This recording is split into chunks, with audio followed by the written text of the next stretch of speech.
Ladies and gentlemen, welcome back to another edition of 13 Cards Subject to Change. I'm Zach. That's Leroy. That's Jesse with a mountain of food that he's enjoying the crap out of. Breaking news. Okay.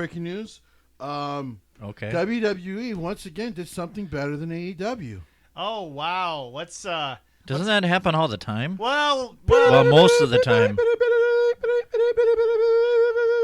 We're going to be shocked by that. But anyway,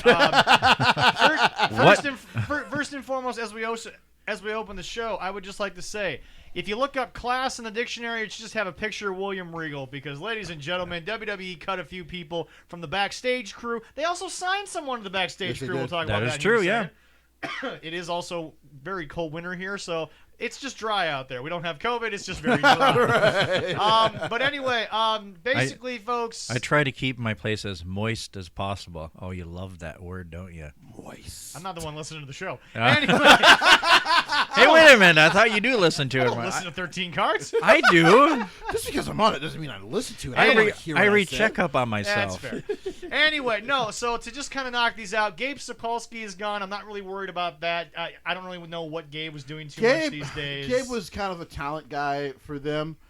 Talent relations guy for NXT. He's a road dog. Samoa Joe's gone. Look, if Joe wants to wrestle, let him wrestle, but WWE ain't going to let that happen. And in my personal opinion, I don't think Joe should because I think the year's finally caught up to him because of the bump that he took that at this point is well documented. The only reason I did not like this release more than anything, because even if you're releasing Triple H guys, that's a guy who understands talent. And I understand that, but I mean, at the same time, you know, I think Vince is stuck in this weird visual of I'm releasing the guys who quote unquote brought me an indie promotion. Right. He needs talent scouts who understand what stars are for the new NXT. Which, by the way, New Year's Evil, I'm sorry, folks, but after that show, if you ain't watching NXT 2.0, you just hating on Vince for no reason. We'll get to that a little later in the show. Damn right. But then, oh my God. like I said, William Regal left. Folks, I think Regal at this point has given enough to the wrestling business, regardless of if it's post-WWE, pre-WWE.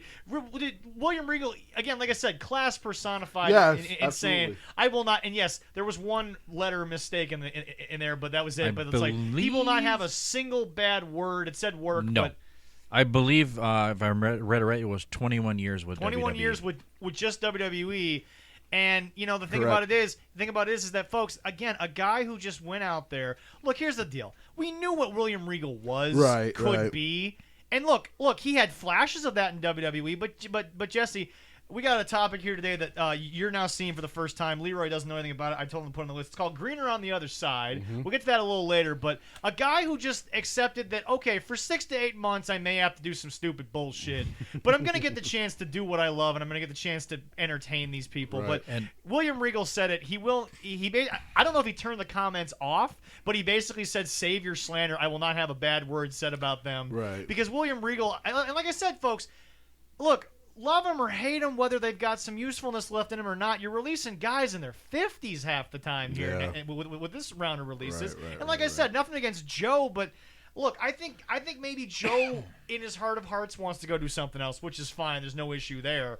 And again, like I told Jesse earlier, Triple H, in my opinion, is going to be fine. While I'm sure he's bummed out, like the reports say, if Triple H is still the quote-unquote guy in charge, he's just going to get a new voice of people, and he's going to get... Because remember, when he had his crew, they were creating the next indie promotion. Now it's going to be a promotion that maybe knows a little more about creating the attractions they need up there. I know you don't want to hear that, Jesse, but that's kind of my thing, is that it's a thing where Funky Love will technically be under a different thumb. I've never learned to hate a word more. Yes, I understand. Until I heard attraction. Yes, you haven't. Well, my love life's in the shitter now. Wait a minute. If it deals with the lovely ladies, it's okay to say attraction. No, I just say I have lust for you. He literally just said, yeah. Yeah. But no. Because attraction makes you want to puke in my mouth. Also, to move on and report, Ray Phoenix, no broken bones, but what a miracle! Severely dislocated. What a miracle! He'll be out a while. But Jesse, once again, it's funny. We literally said this last week. When he's doing his own shtick, he's great. When he tries to do a bunch of bullshit that doesn't make any sense, it's rough. And yes, folks, I know it was their Battle of the Belts, but it was a Saturday night where nobody was watching. Here's the other thing, though. Was it Saturday night? The Battle of the Belts? Yeah. To be That was fair, Saturday night. That was Saturday night. No, that wasn't on. What was Battle of the Belts? Was that their Wednesday show? That was Saturday, but this was that happened on. this was on Ray the Phoenix main had event, on the Dynamite. main event of Dynamite. Okay. Here's the thing. Okay, so it's a random Wednesday night when no one's watching. That was kind of a freak accident. No. 100% agree. Yeah. That was the body kind of doing this. Right, and that. right. But again, it was a spot where you're looking at yourself like, again with this shit. There's an interesting stat that was just put up that Jesse, I think, reads into a little bit differently than our man TK over there in Spot Monkey. Folks, for the very first time in the history of 140 episodes of AEW live television, the very first one on TBS, we had a DQ. Boy, howdy, it took fucking how many years for this shit to finally happen? You know what, though? Unlike you, I actually have a positive spin to this. Really? Okay. Yeah, I know, right? No. Here's the thing. I want to be very clear before you go on. Right. I'm not saying that I'm a guy who says, "Oh, DQ." I think WWE is in guilty of doing it too much. I was going to say that. WWE is unfortunately guilty of over masturbating themselves, Which is fair. with the DQ finish. But Jesse, the problem is that WWE might do DQs, but when WWE takes away the rules, it's announced whether it's good or bad or storyline. It's at least announced. Right. These guys just ignore the rules. So that goes back to our consistency in booking. Yeah, but I'll say this. I'll give them credit. Yeah. So, which I never thought I'd be giving CM Punk credit for anything. They're having winners and losers. I'll give them that. There's that. And so when a DQ happens, so Punk purposely got MJF DQ'd on Dynamite. I actually thought, you know what, for a company that doesn't do DQs very often, this is actually a brilliant stroke of genius of using one. Right. No. Because now when it happens, you're like, whoa. Because at first, some people thought maybe it was a heel turn. Yeah. And then when they said that MJF technically lost, I think it was just Shawn Dean. Yeah, but wait, hold on. Didn't WWE just pull this move with Kevin Owens hitting Seth Rollins in the face and in St. Paul? Oh, wait. Yeah, WWE just did this angle. Remember Bobby Lashley originally lost and they got him out of the... Yeah, but even that one I said, actually brilliant. Oh, they were both brilliant, don't get me wrong. But my point is this, Jesse, I've always said using the DQ is when do you book the DQ? But the problem that I'm trying to get at, Jesse, is that it's another scenario of, so just to be different and to quote-unquote give the fans what they want, we're just going to throw the rules out the window, do a bunch of... But, Jesse, this goes back to the To be fair... On a random Wednesday? I will say this. To be fair to the critics of this, like yourself... Yes. CM Punk running in should have made the match a no contest. Because clearly MJF was not getting back in that ring. I agree. And so, at that point, they should have technically waved the match off. Yes. But if you're going to me, if this is how they're going to use their DQs in their stories, this I actually have no problem with. Which, again, I'm not mad at the spot, surprisingly. I'm mad at the tweet. I'm mad at our boy Tony for once again having to point out something that you don't fucking need to point out. What's our timestamp for your mom? Oh, we're at 8 minutes. Neat. So. All right.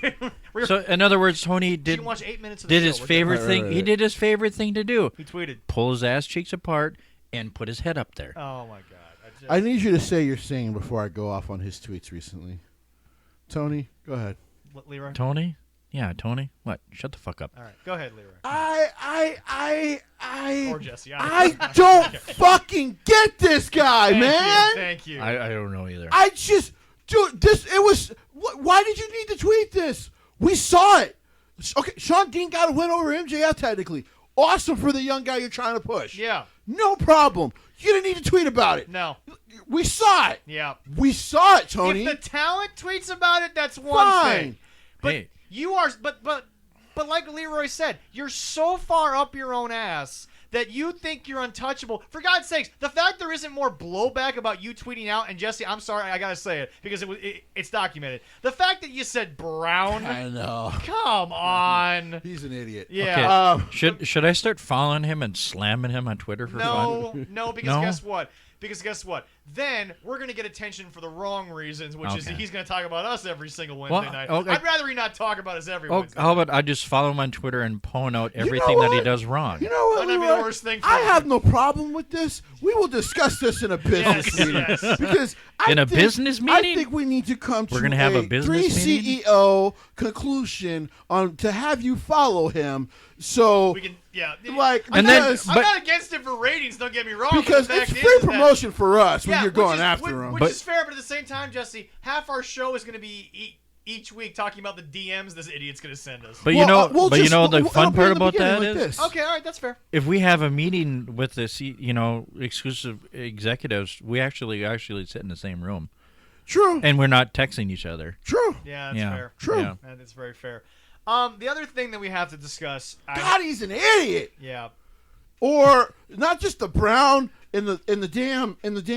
DQ thing. Well, congratulate. We saw the damn match. It's everything. Getting upset when a legitimate question was like, well, listen, NWA is throwing this all women's pay per view using your wrestlers. You told them to do this. Why didn't you help them pay for it more? Because Billy honestly just told the truth. Oh no, we're funding this basically ourselves. And the thought was, wait a minute, most of these women are signed to you, Tony. Why wouldn't you put in? well, but again, Jesse, as we've said, and then he got offended. independent wrestling's never been more funded because, like you've said earlier, AEW is now getting paid by the promoters, and the wrestlers are just making the guaranteed money from AEW. So in reality, Jesse, these wrestlers are working for free. God, listen. In a way. I just, That's guys, true. I keep saying it on Twitter, and I'm going to say it again here. If you're a staunch Tony defender, at some point you're going to run out of excuses for this man, because I'll just throw it to this. I stopped defending WWE in 2009. You did. Because I could clearly, after I graduated high school, all that good stuff, even as a kind of a diehard growing up, Yeah. I saw I hated where things were going. You grew up in the backyard. And so I went, listen, even though my dad introduced me to Vince and his family when I was a kid, because he worked at MSG. Yeah. What was your dad's job at MSG again? So he was a security guard. Okay, He's been a cop for years. And like we talked about, Vince was one of those guys who just he didn't sit in the office all day. He really kind of made the rounds. So like before the shows, he actually went and would talk to. Just do it. Should I hit the button? Just hit the follow button. Go hit the follow button. Hit the follow button. And All right, officially so following we're officially TK, following TK. yeah. So here's the thing. To me, it's one of those things where I had an affinity for the man. Yeah. He was my grandpa of wrestling. Yeah. But I saw where things were going. Right. And so when I would go to the indie shows and people were like, man, you're wearing the WWE gear. And I'm like, well, yeah, I grew up on it. Yeah. But I can't defend the shit anymore. Right, yeah. At some point, you can't. Sometimes you just can't defend shit because it's too stupid. And I hate to say this, Jesse, but I'm gonna make it about it. Forget Vince's name for a second. If that was just a white executive in general that sent that out, can you imagine if they'd still be working for All Elite Wrestling? Probably not. Probably Even not. if they're, I'm sorry, but technically Papa John was the owner, Yeah. and they've just pushed him off to the side. They basically bought his company from him. Yeah. Yeah. Doesn't Shaq? What is Shaq doing with that? So now? Shaq is actually He's a shareholder. He's a shareholder? He's a majority He's shareholder. a majority okay. shareholder. All right. He's a franchisee Right, owner, right. and basically he's on the board. And Yeah. he's basically there to fix the image. I'm sorry. Right. Because I think he's a 30% owner of Yeah, the yeah. company. But But I'd my- rather get pizza from him anyways. Well, Hey, want the pizza, well, man? but see, Yeah, I Jesse, do, Shaq. but see, that's the point. It's the Diesel Man. You get the pizza from the Diesel Man. I love Shaq. Shaq was destined for more than basketball. Yes. But no, Jesse. My point is that okay. Let's take away the fact he's the owner. Right. Let's take away the fact that he's technically a minority. Right. If he was just a white guy, Mm-hmm. I'm sorry, racism he'd be works both screwed. ways here. If he was just a white guy, AEW would have cut ties with him that night, even if he was the owner. Right. Shad would have said, bye-bye, thanks for coming. But no, Jesse, it's like you're not even defending him because it's anti-Vince. You're defending him because you're not looking at things from both angles. Like I said, I'm at a point with him. Yeah. Just be Vince. Like if you respect Vince so much, Go be on Vince. TV. Well, it's not even going. Just shut up. Yeah. Yeah. I have barely heard from Vince in 10 years, which is great. Yeah. Shut up. Yeah, that's exactly it. Just, you know what? Since we're talking about AEW on TBS, Leroy, Yeah. do you have the results handy from the first AEW on TBS? Oh shit! I didn't. Before you get there, I didn't print them don't out, worry. but we I can have Google them. No, Jesse's got it. But before we get there, we have to set the scene. Ladies and gentlemen, for the first time in their 4.5 years, basically, that they've existed as a company, did we give them 5 because of the T-shirt run? oh, it's 3.5 years. 3.5. Let's do So Don't three give and a them half. 4. we'll give you 4 because of the T-shirt company run. But anyway, here's the deal. They have been removed from the TNT Drama Correct. Sports Network, and even though it's a quote sports-based presentation, boy, did I not have a hard time throwing up there for a second. Right. But they are now on TBS. Same Have a drink time of water slot. to wash it down. Yes, yeah. Water. Okay, first of all, people, let me change the parenting here because I know this over Leroy. You don't drink straight water. Oh, please don't. No. Here, drink No, that stop, to trace it down. stop, No, stop, no. Stop. Put it down. Put Okay, it down. Put all it right, down. all right. Uh, I would. Never. We'll get to that. Yeah. I'm Never crazy. Never drink straight water if you have an upset stomach. It's actually the worst thing to have when you have an upset stomach. Stick to sports drinks and stick to Sprite. It technically is, but she'll poop better. Yeah. Well. Yeah. It's Yeah, a little Pepto-Bismol. I don't know where this is going. Please all right, continue. okay. thanks, Leroy, for ruining that part. Still better than what I'm about to talk about. So here's the deal. AEW Dynamite, Yeah. the big show. Right. Sorry, no more BS. The top show, the TS from TK, Right. is now on TBS. Yes. The comedy network of the Turner Broadcasting Station. Guys, it's kind of their game show / comedy station. Yeah. But Well, yes. but to be fair, now the Go Big show can now be put on directly after AEW, so Cody gets paid twice to work in one night. So they're putting it on Thursdays. Oh, okay, so they won't Yeah. even been doing that. Yeah. Road to the Top is doomed, thank God. But anyway, we actually didn't have our bet. We like to apologize. Yeah, we like to apologize for that, The weather yeah. got in the way. Yeah, Work yeah. stuff got in the way. Right. We're gonna make that bet kind of happen, but we're gonna Right, find right. another way to do it.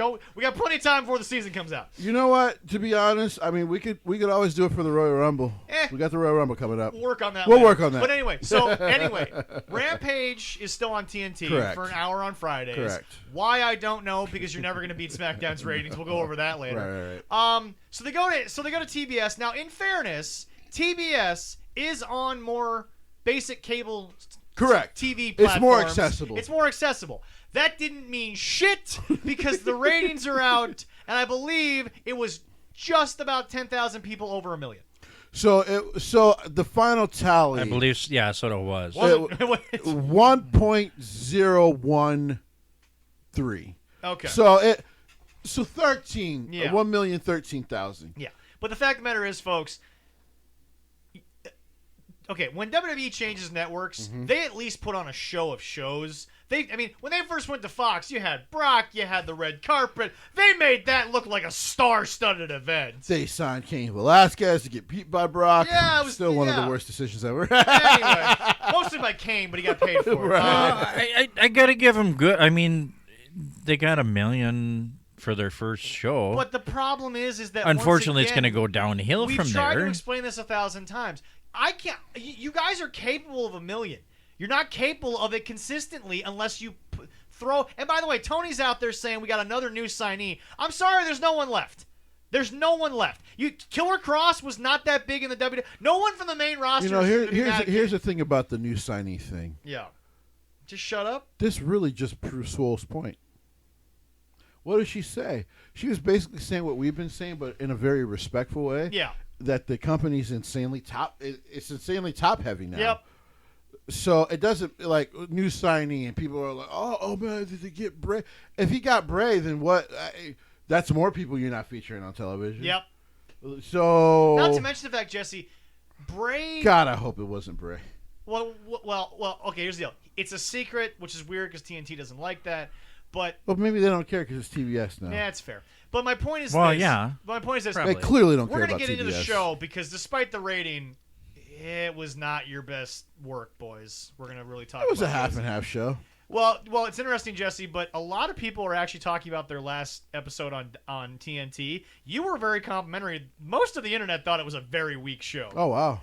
And I'm not just talking about Jim and Brian, because they both said it was one of the worst shows they've ever had in their 3.5 years history. But a lot of people were very down on that show. They were not pleased with it. But anyway, we have the results, do we not, gentlemen, of AEW on TBS? Because by the way, they are now on TBS. It opens with the world title match. Before we continue, so Leroy, if me and you have a wrestling promotion, we have this really hot world title feud. Oh yeah, but we have between two actual real stars, right, and we have a chance for this like kind of little mini pay-per-view that we're doing to maybe do really well because it's not as good as New Japan, but basically that's what you're doing. It wasn't competing against anything really. I mean, Hard to Kill was on, but you know. By the way, people watch Impact. Oh, I will always say this on the show. Watch Impact. We'll get to that a little later, but yeah. But it's you would think you want that world title match on that show. Yes. No. You know what we do? Because we want to pop the big rating. Now, to be fair, actually no, Cody was on Dynamite, wasn't he? I believe he was, yeah. I think Cody was on Dynamite. Yeah, I think so. Because here's what you should have did. Let Sammy and Cody do this show. Can we let Cody just get his shit over with at the top of the hour and then build to the last hour? Let's Let's do that match with Sammy. You know what? Let it be 30 minutes. It'll be a barn burner. Sammy's very good. Cody in the ring is still very, very good. He's great. He may be insanely delusional, but he's great. Yes. But no, we do the world title picture. We do the world title match. Great match. Good ending to the story. It was a great match. I mean, it was actually a great here's thing. The problem. When you open with this, yeah, that means other things have to follow it. Yep. Well, now the show looks like a letdown. Okay, once again, I know you hate to do this, but to quote Jim Cornette, there was a time in the wrestling business when guys understood that where you were on the card, there was a level that you had to get to, stay there, and don't try to do more than you're supposed to be doing. There was a time when the veil was still there where the whole roster, the whole locker room understood you're not the biggest guy on the card. You're only going to make a certain amount of money. You've already basically been paid for it. So you're going to go out there and you're going to do your best. But you got to be able to tell your version of the story. I will say this. One of the reasons I've always disagreed with that way of thinking is you're not able to make stars if you don't see what guys can actually do if you don't give them a chance. Okay. And that's why with Jim and, by the way, Paul Heyman actually seems to always be against that way of thinking, which is why he's been so successful as a booker. No. Well, but to be fair, Paul is, I think, the master of making sure from top to bottom the card is just stacked. And just, hey, you know what? I'm going to give you an opportunity. If you're putting in the work, I've seen you're putting in the work. I'm going to give you an opportunity. If it doesn't work, it doesn't work. Yeah. But I'm going to give you the opportunity. Go ahead, Leroy. They opened the show with the title match? They opened the show with the world title match, yes. Yep. So, here's the thing. No, I wouldn't have done that. Adam Page and Bryan Danielson, of course, are capable of this kind of a banger-ass, by the way, physical banger-ass match. Yeah. Wasn't even a lot of wrestling. They were just hitting the shit out of each other. Yeah. It's very New Japan-like. Which is the only compliment today they will get for being New Japan, and I'll get to that later. We'll be there. Great match. It ends because Adam is finally able to hit the buckshot lariat, something he has not been able to do in the other two matches. So he was finally able to hit it for a pin. And so he's moved up, which I told people he's going to move off of Daniel, and either CM Punk will be next or somebody like that. Yeah. Which, if it's Punk, then he's going to lose the fucking title. Yeah, he's going to probably lose the title to Punk. So you can beat Bryan, and I think Bryan keeps the momentum, but you can't beat Punk. By the way, nothing, because this is Bryan's first official loss. By the way, yes, does not hurt Bryan. Bryan's still a superstar, and hard to believe a superstar who's Teflon built somebody else up. Kenny, that's how you're supposed to do it. Right. Because here was my problem with Kenny's run. You're right. You went everything. That's my fan. You ran through your roster. But when you ran through your roster like that, you basically tell everyone no one's really a main eventer. Which, by the way, Roman has never actually told that story if you really analyze it, because a lot of his wins come from being, I don't know, a heel. It also, yeah. Well, here's the other thing. Well, though. a good heel, very right, good. Right. Yeah. Here's the other thing, though.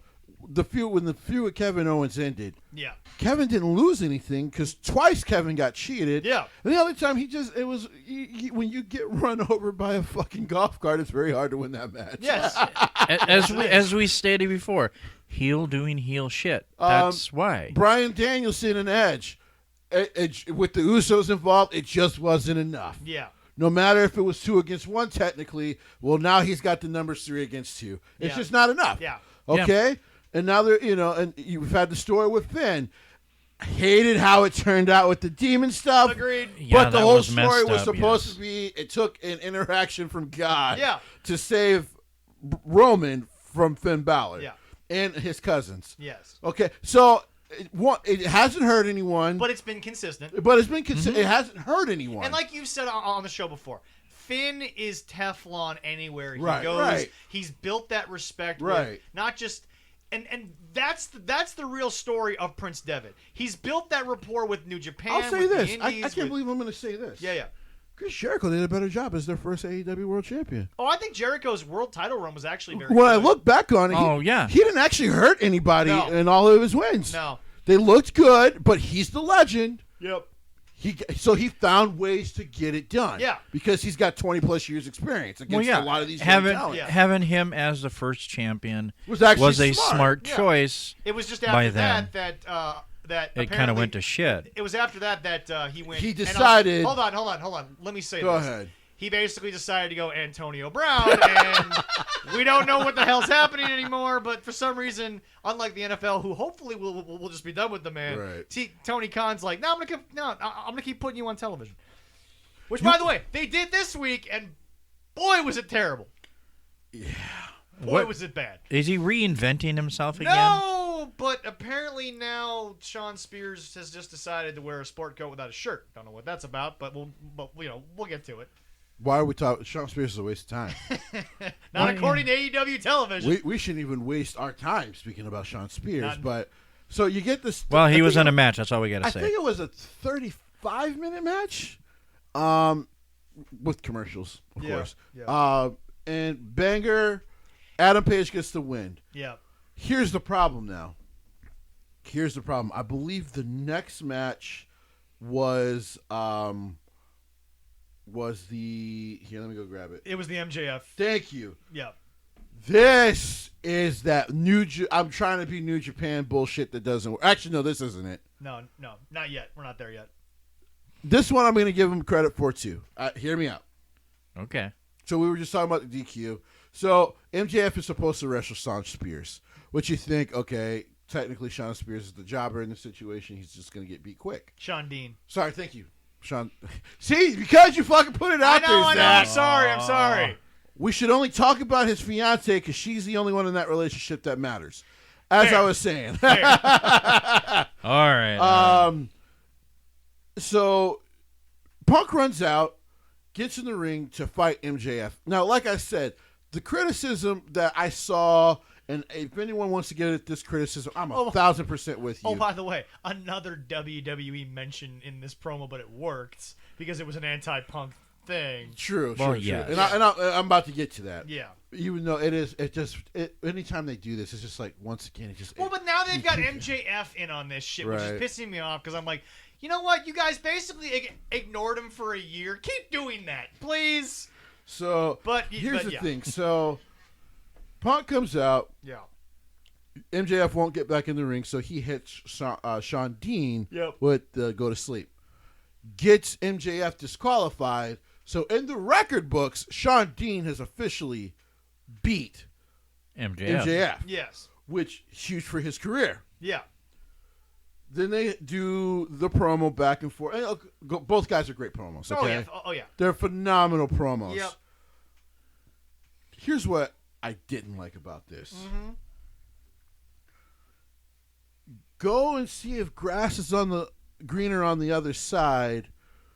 And main event night 4 of a buy one get one. Was he taking a shot at WrestleMania because he never fucking main evented? Yeah, that's exactly what he was saying. I've never seen, besides Bret Hart recently, and then whatever the fuck Ric Flair has become. We'll get to those two. I'm still not sure about that. I don't know what's become of Ric Flair, we'll get to that a little later. Right. So I've never seen a wrestler be so fucking bitter. Yep. This is bitterness. Yep. So apparently the report is that line came out of Punk. Yeah. Because MJF legitimately was pissed off at the fact, CM Punk was legitimately pissed off at the fact that MJF brought up, you never even main evented a WrestleMania, even when you were champion. Yeah. Which was always a fair criticism of WWE. Well, but at the same time, we've also discussed over the course of this show, there are times, and Bruce didn't say it. What's his name from the Fabulous Freebirds? Who's still there? Michael Hayes. Michael did make sense. Yeah. That there are times when a rivalry does supersede the champion. Which I agree. So Punk was kind of a champion at a bad time in that case. I agree, 100%. At a bad time. But and if people have said it, and I'll say it, you don't always have to headline WrestleMania. The fact that you're in there as the champion. Which is why, to me, I think it doesn't matter. Which is probably why Miz was fucking rent-free in AEW fans' heads. But see, but see, not to stop you, we'll get back to it, which is why I've said, yes, there are now 2 nights to WrestleMania, and yes, it used to be WrestleMania moments were special, but at the same time, Jesse, there's so many things going on now. Right. Even New Japan, who I guarantee probably didn't want to go to 2 nights, they realized that it's worked, that it's helped. And at the end of the day, the moments are still special at WrestleMania. There's just more opportunity. Right. But again, quote unquote. Plus, spacing out what would feel like a 10-hour show feels a lot better now. Yeah, definitely. But the other thing they have to understand is that, okay, as Jesse and I spoke earlier, the Seattle Supersonics will eventually be back. Yeah. Seattle got the Krakens. Right. As things get older, they hopefully should grow with more opportunity. Correct. So WrestleMania isn't maybe as special as the old days, Correct. But at the same time, you're giving people the opportunity on the grandest stage in the shadow of the legends. Because remember, every WrestleMania will always be in the shadow of that first WrestleMania. Plus, there will always be the moments hanging over it. When you watched Hogan press Andre, Leroy, that moment will always loom large over every other WrestleMania match. You know that. I know that. Yes. I mean, everybody talks about a different match in that show, but I mean, that WrestleMania 3, that's the first thing you talk about. Right, exactly. And then you talk about Savage and Steamboat. So right. Two of the greatest matches ever on one pay-per-view. That one is so good. Oh my God! What a banger! But this is the reason why you don't have to main event WrestleMania to have a moment like that. But and maybe I'll take a shot at Mr. Brooks here. Maybe he's admitting I was never as good as Ricky the Dragon Steamboat or Randy Savage. Because remember, what Randy was as a character, Randy to me is a very interesting topic because, yes, you can always talk about Hogan and the superpowers and the Macho Man. But here's the deal. Ooh, yeah. But here's the deal. Let me tell you something. But here's the deal. He could legitimately back it up with wrestling. People forgot he was probably one of the best wrestlers of his day. Yes. It was one of the best signings Vince ever had because he was one of the best wrestlers of his day. Yes, he could work with a Steamboat. Yeah. He could also work with a Hogan, which was rare back then. Because he was such an athlete. They were normally separated. Yeah. Because the wrestler's wrestler. Great book. It's at Barnes & Noble. Go grab it. I can't wait. I know I got to go up and get that. There's another copy there. You two are going to have to race there for it. But anyway. You're not beating me. I think I'm going to win. Is your car working? Son of a bitch. Booyah! But anyway, I'll back order. I got you. There you go. But anyway, but my point is, the wrestler's wrestler could feature Randy Savage, but he could also be in a WWE encyclopedia of the biggest characters they've ever had. And that's where I think Hogan and him were a disconnect in that Randy was really the perfect wrestler for everybody. Whereas Hogan was just so much bigger as a character that it undershadowed the fact that he couldn't wrestle his way up a weapon. But back to your point about the Punk thing. Yeah. So here's the thing.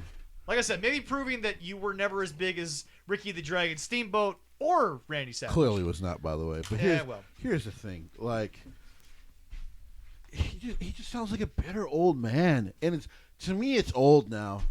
Like, the fact that MJF has to keep using these cheap heel things. Yeah. Because he's starting to get cheered now because every little thing is starting to make more sense. You know the sad part about this is we're getting to a point, Jesse, and you don't know where I'm going, but you're going to know exactly what I'm talking about when I say this. We're getting to a point that always makes wrestling seem weird, where the heel is getting smarter than the babyface.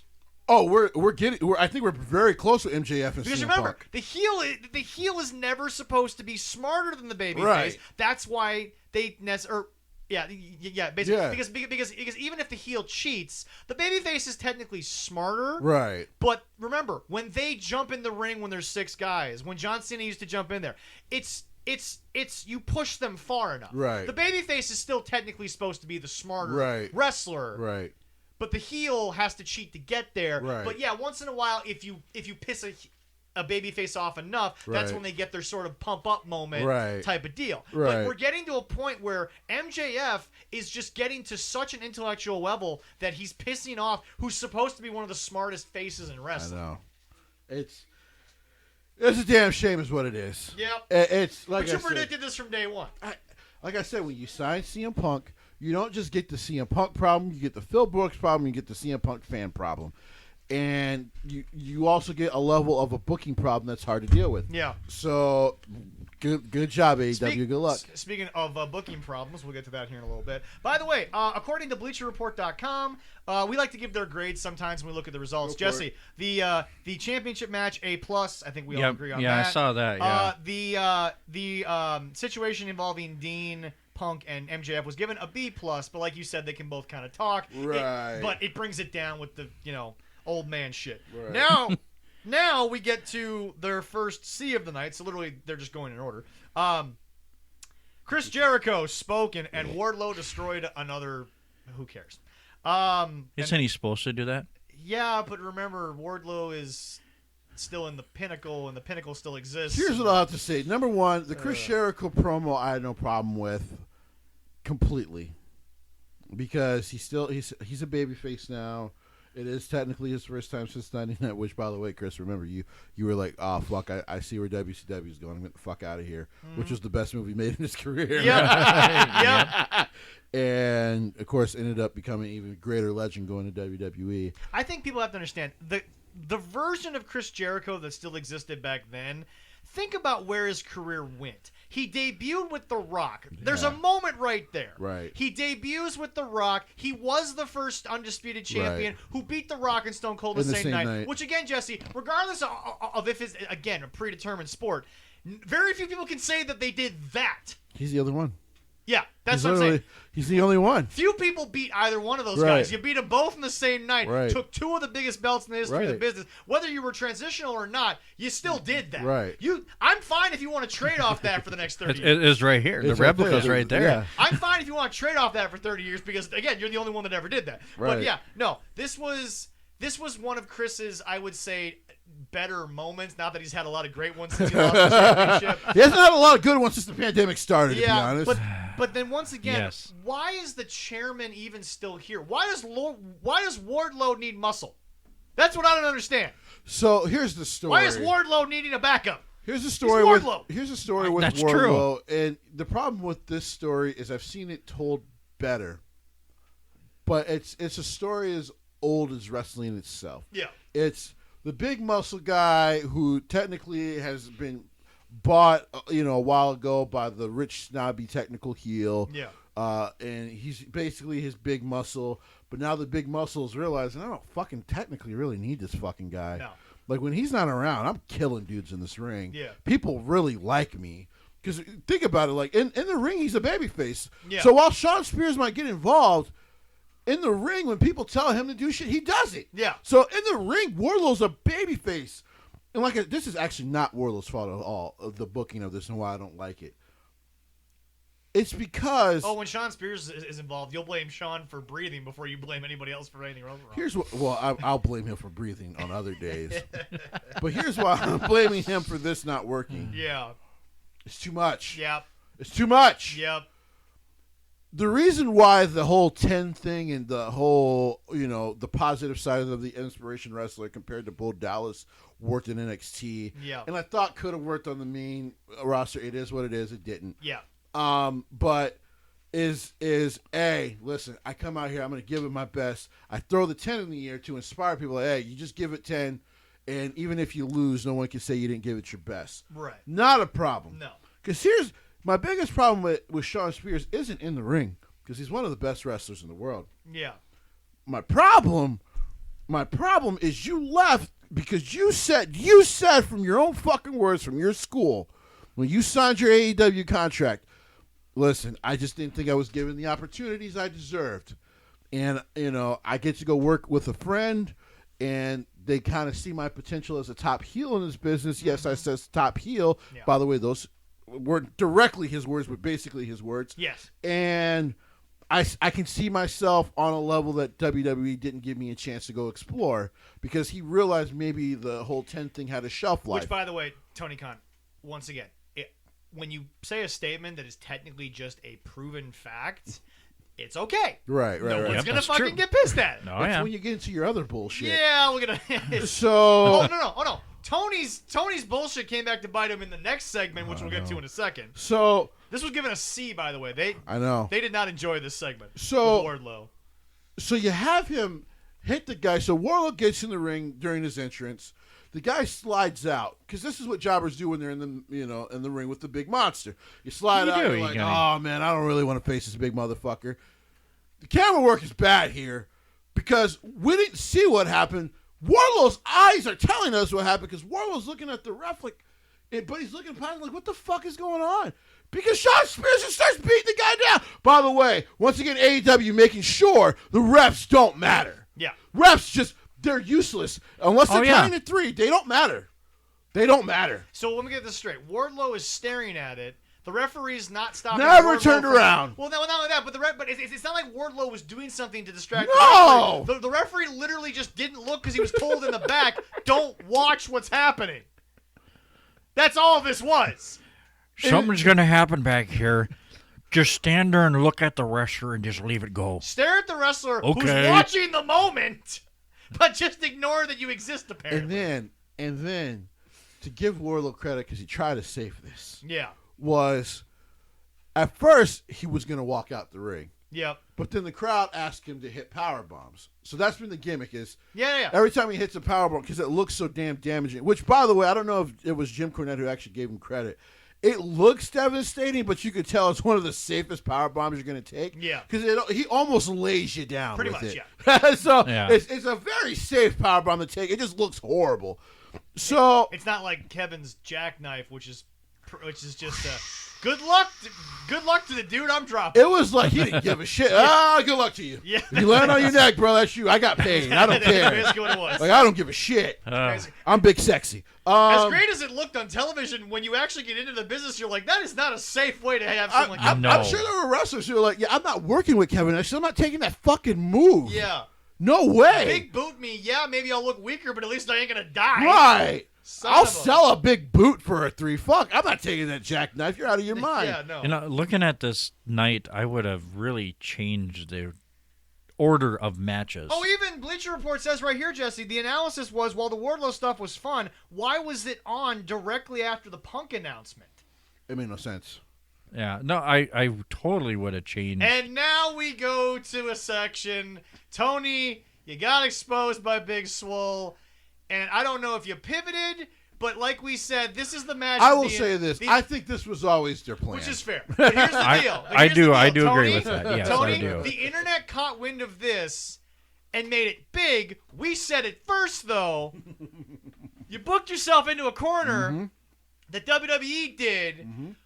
And guess what? You're not going to do any better, because if they couldn't get out of it, they just cut bait with the reason why they were in it. Right. You won't do that because you're an idiot. But ladies and gentlemen, the finals of the TBS Championship Tournament, Ruby Soho versus Jade Cargill, who, yes, I know people say they're seen through her. To me, like I said, I gave my reason of why I had her number 1. And I agree with you. It was the record, but also she's had to come through a lot of bullshit. Yeah. Jesse, love her or hate her, it's a Hogan-esque, like, not physique, but it's a Hogan-esque aura with much better wrestling than Hogan. Much better wrestling, correct. But my point is this. There's some green in there, but again, if you want to talk about her year, she's the type of player that you keep on your roster because they did everything you asked. You can't cut someone if they did everything you asked. Right. If you cut them, you're admitting you made all the mistakes. But anyway, Jade Cargill wins. Great moment with her kid. Beautiful. Great moment for her. But folks, by the way, this is the only criticism I had of her. Yeah. Just embrace the moment. She was still trying to be heel as she was, but the crowd was cheering her because they all wanted to see it. We wanted to see it. And you got to embrace that moment. You know, it's okay to break kayfabe at the point. Let Jim get upset. Fuck him, he's old. Technically, he probably would. Jesse, Yeah. Alexa Bliss has done that multiple times, but then they gave her an interview afterwards where she told everyone to fuck off. And then she was heel again. Yeah, exactly. But in that moment, that's the way you do it. Go ahead. The Elimination Chamber was the prime moment. Right. She took in that it was the first one. She took in that she won it. She took in the Twisted Bliss. Right. And then she basically said, fuck all. Right. Which was brilliant. Right. But anyway, no. Guys, I'm going to be something that is very rare in wrestling right now. Dwayne Johnson has something right now, Jesse, that he did not have when he was a professional wrestler. He has an agent. Yes, he does. He has someone that, quote-unquote, handles the day-to-day booking things. Correct. And then technically Dwayne just kind of shows up. Correct. Now, Dwayne ultimately makes the decisions, but the agent's there to handle the wording, the signing of the deal, yada, yada. They don't have that in wrestling. They have agents, but they handle individual matches. They don't handle the individual. Right. If I was an agent today, I would call up Miss Ruby Soho, and I would say, you have something that I need to exploit. And I know that sounds terrible for me to say to a young lady, but let me explain something to you here, okay, miss? You have a look that is very rare in this business that gets people excited. Right. You are not only making the underground punk people happy, punk music, not CM Punk fans, but you are connecting with the mainstream audience. You need to she needs to be Paul Heyman, Tommy Dreamer back a few inches, and look at what you're doing, not what you're not. That's the problem, and that's what agents good at. And if I'm okay, Miss Soho, with your name, you found a way, whether it was through Tony or not. Rancid clearly doesn't care that you're using the song. Right. You probably could have got that in the Indies because Rancid's going to care about that. I mean, as great as a song is, you think Rancid cares that much about Ruby Soho anymore? No. They're like 30 years into their career. It is what it is, okay? Yeah, they would have been cool with it either way. Yeah, well, and Rancid, I don't know if you've met them, Jesse, but they've always seemed to be cool guys. I mean, I haven't personally, but I've known some people who've been like, dude, they're just really cool guys. Yeah. Well, especially now that they're all, dad age, dad age. Yeah, exactly. So it happens, yeah. But anyway, okay, it's a song that not only connects with the name you have, it connects with the audience because it is a song that I think if everyone were to listen to it, you connect with it somehow. It's just such a great song. I love the song Ruby Soho. Right. But the point is that you have this thing. I watched a bunch of vignettes, and yes, they were put together by a production company, whatever. But you have this gimmick that is Destination Ruby Soho. Right. But it's destination wherever you want to go. Right. And basically, I would have had you create a leather jacket, and I would have said, we're going to put some Velcro on the back of this jacket. The destination is going to be sewn in. Right. But then what I want to do is I want to take this jacket, and I want it to be weathered leather at some point. Not right away. Maybe at the big show that you were debuting at, we'll have that be a nice new, leather jacket that looks like it just came out of a wonderful store there on the Bronx Avenue. But my point is this. I want to Velcro this vest that you have on. And I want to make sure that we create decals of everywhere you could possibly get booked. Right. And then I want you to rip that bitch off and stick the next booking on it. And I want you to take a couple pictures. We'll throw them on your social media. Okay? Right. You could be booked in 16 different places, work 16 nights in a row on that gimmick alone, and you would trade so well on the indies, and you'd be making Jay Lethal money in a year. I'm sorry, she would. Absolutely. She's that talented. Yes, she is. Yep. But the point is, Jesse, I'm sorry. People said when she got there, it's time to give her opportunity. It's time to give her what Vince wouldn't give her. Vince created a bad booking scenario that he couldn't get himself out of and at least admitted it. Right. You guys are in the same fucking scenario, but you won't admit it. Right. Because, Jesse, this was a lose-lose for somebody. Right. If Jade wins, Ruby's in the same spot. Ruby wins, Big Swole, even if it was booked before the match, Big Swole gets a little bit more credibility. Unfortunately, yeah. That's my whole cringiness Plus, there. then Jade takes her first loss. Exactly, which, again, I'm sorry, Ruby's not the person to do that. Right. But now the problem is you're WWE's fault, which is you have 2 world champions, which I think if that guy's going to be making good money, he can work both shows. It's fine, whatever. But the point is, by the way, Jesse, they're listening to you about the Royal Rumble. We'll talk about that in a little bit here. They're listening to you about the Royal Rumble. But anyway, no. Jesse, what do we do with Ruby Soho? I'm sorry. She's only been here for like 3 months, but I got to ask. So let me say this. First off, actually was a really, really good match. Really, really good. I'm not trying to take away from No, that. I know you're not. They give it a grade of C. By the way, Bleacher Report sometimes is really harsh on AEW. They really are. Yeah. Even though they're technically like their journalistic like partner, but they're really harsh sometimes on AEW. Don't go to Dave, because can somebody find Dave's ratings for this show? I don't know if I want to care, so I'll let Leroy do the research. Leroy, we'll keep talking. I know, I'm sorry.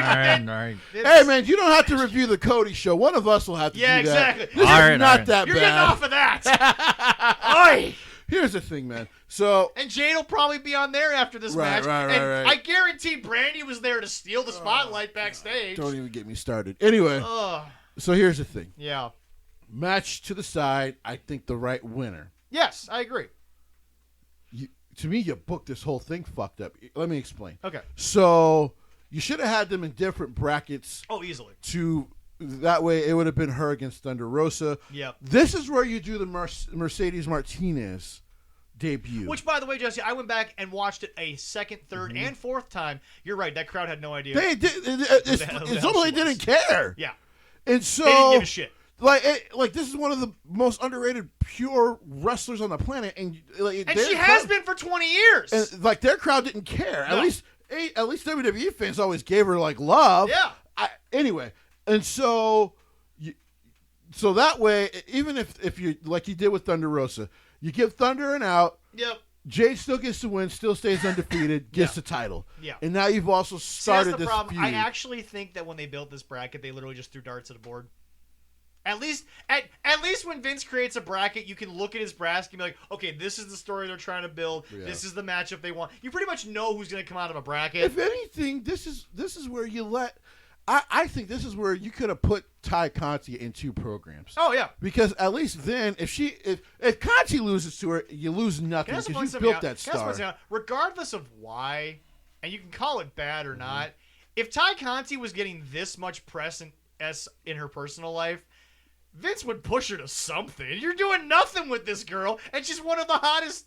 And again, it's none of our business. Right. But if it's out there, it's out there. Right. You don't think Vince would have? Because remember, Matt and Adam were getting main event spots because of the Lita situation. Right. Sure. So I mean, Vince, Ty, at least you would have gotten some TV time out of this.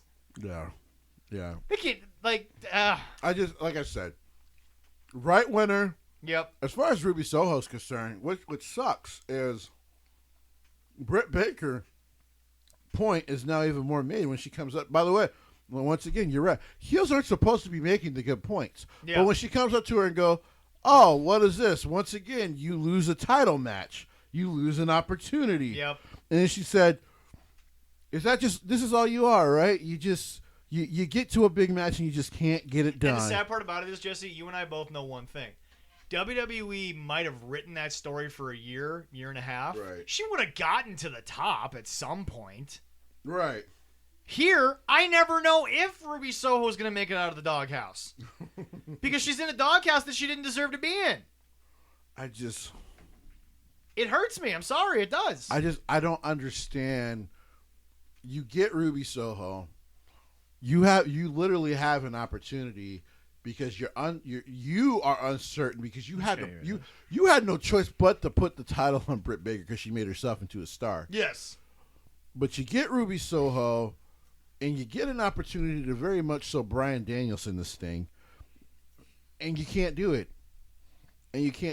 So, like I said, apparently there was a report when we were. So, for those who don't know, sometimes me and Zach gets a chance to meet up before the show. There was a report out there by Fightful. It's by Fightful News. Go check them out. They're actually really good reporting on wrestling. Yeah. And they're also real kind of journalists. Like yes. I mean, they don't tend to be a Dave Meltzer. Usually when they report, they just report. Yeah, exactly. So there was a thing where apparently Kenny was talking about the women's championship match that happened on Saturday. Yeah. And a lot of fans killed him in the comments. Yeah. Well, the reason Kenny and Tony get killed on this is because you do such a shit job of booking it. Yeah. Listen. Because like you said, Jesse, before you go on your rant, to quote, we said for weeks on this show, Battle of the Belts, Riho was getting it back. Like I said, I will give them credit. I was certain. Yeah. I thought so too, yeah. I'm like Riho has never lost to this woman. They're not going to start now. There's no story reason to start now. But they didn't do it. Right. So actually give you credit on that. Yeah. That's the only thing. Yeah. A possible contender just lost, and now what is your mid-card levels women's title? Yeah. I believe that's what it basically is. Oh, no. The other contender is now the first ever TBS champion. Yep. Because you don't want to book her in that feud because you got to turn one of them babyface if you do that. And they're both great heels. I actually think Jade would actually end up making a better babyface. I agree 100%. There's something about Jade that I think the real person would be so much better than even the heel character. I think she could still go cut the same promos just without doing the you people, and people would be down with her. Oh yeah. So straight up. It's like I said, it is one of those things where you two, even I can't believe I'm going to say this, even more than Bruce Pritchard, you don't know how to book women's wrestling. You suck at this. Dutch Mantel, a guy who's so old school, nobody would ever say, you can't book women's wrestling. He booked Gail Kim and Awesome Kong great. Dutch Mantel, if not for fucking Vince Russo, would have basically almost made Impact mostly a women's headline company. Yes. Because he was right at the time. Oh my God, all the women's wrestlers are better than my men. Yeah. They're just better. Which, by the way, on every level. Which, by the way, because he was always in douchebag Dixie's ear, he took that over. Right. And again, we are not against the beautiful people because they're Right. actually good competitors. Right. The problem ends up being that the way they were being used in TNA by Russo, like sex sells, bro. Like we need big boobs on the TV, bro. Yeah. Like, come on, bro. They let the pigeons loose a little too much. I fucking hate that guy. But you just what are you gonna do with Ruby next? That's my point. And the internet bothers me because Jesse's now seen a lot of the people I deal with on a daily basis. Somebody said, Jesse, I didn't actually tag you in this one because it wasn't even worth your time. Someone said, Ruby looked great and she'll be fine coming out of this. And I'm just like, how? How? What the booking shows is that she cannot get it done in big moments. Isn't that the reason she just left the other company? In two major companies now. Yep. So what? She's going to go to MLW and all of a sudden dominate? What is that bullshit? Wait a sec. What about New Japan? New Japan's just going to... First of all, New Japan doesn't do women's wrestling. Stardom does. But I'm sorry, Stardom's not stupid. Stardom pays attention to women's wrestling all over the world. They're not going to bring her in and make her the best thing going. They can't. Exactly, because... Are you caught up yet? You said you were a couple months behind Stardom? I'm getting close, okay. But Stardom, like you said, was your company of the year. Yeah. They're not going to bring her in and do anything different because at this point, they're not. They can't stake their reputation on Ruby Soho. They could not stake their reputation on Ruby Soho, especially now that Toni Storm might get a chance to go back. Like Toni Storm was great in Stardom. Yes, she was. She was very good. So like you're going to get Gaijin Toni Storm back. You don't give it. If you're Stardom, you don't give a shit about Ruby Soho. And again, we're not trying to take a shot at Ruby Soho. Absolutely not. But it's just, she can't go there. Leroy, what did Dave say about this? Did you ever find it? I found what he did. He gave 4.75 for Daniel and Paige. Okay. And 4.25 for the tag team match. Was that all that he rated? He didn't rate anything else in the show? That's the only one I found. Okay, that's fine. But anyway, Jesse, we're moving on. Once again, a pillar of the future of AEW got put to fucking sleep. Washed. Which, by the way, one non-criticism. For once, You had somebody, or at least two guys, who didn't try to just make a spot all over again. They just went with it. Right. Brian missed the springboard, and Black's just like, okay, I'm just going to kick your head off. I want to point out to you, as I've been pointing out to everyone, that was a worked botch. I can usually tell a real one from a worked one, because the way he put his heels on the middle rope, he was clearly always going to fall. All right, okay, yeah. But he put Brian to bed. Night. You went night. Now, hey. When you're taking that nap and you're talking to your dad, I want you to ask your dad, should I just leave? Should I? Because they don't really believe in me. They don't believe in this tag team I built. Here's the thing. Unlike Kenny, who was in charge of his burial of people, this was not Malachi's fault. No. This was bad booking. Yes. Tommy's not to blame for this burial. The company who apparently you have Flying Brian Jr. Right.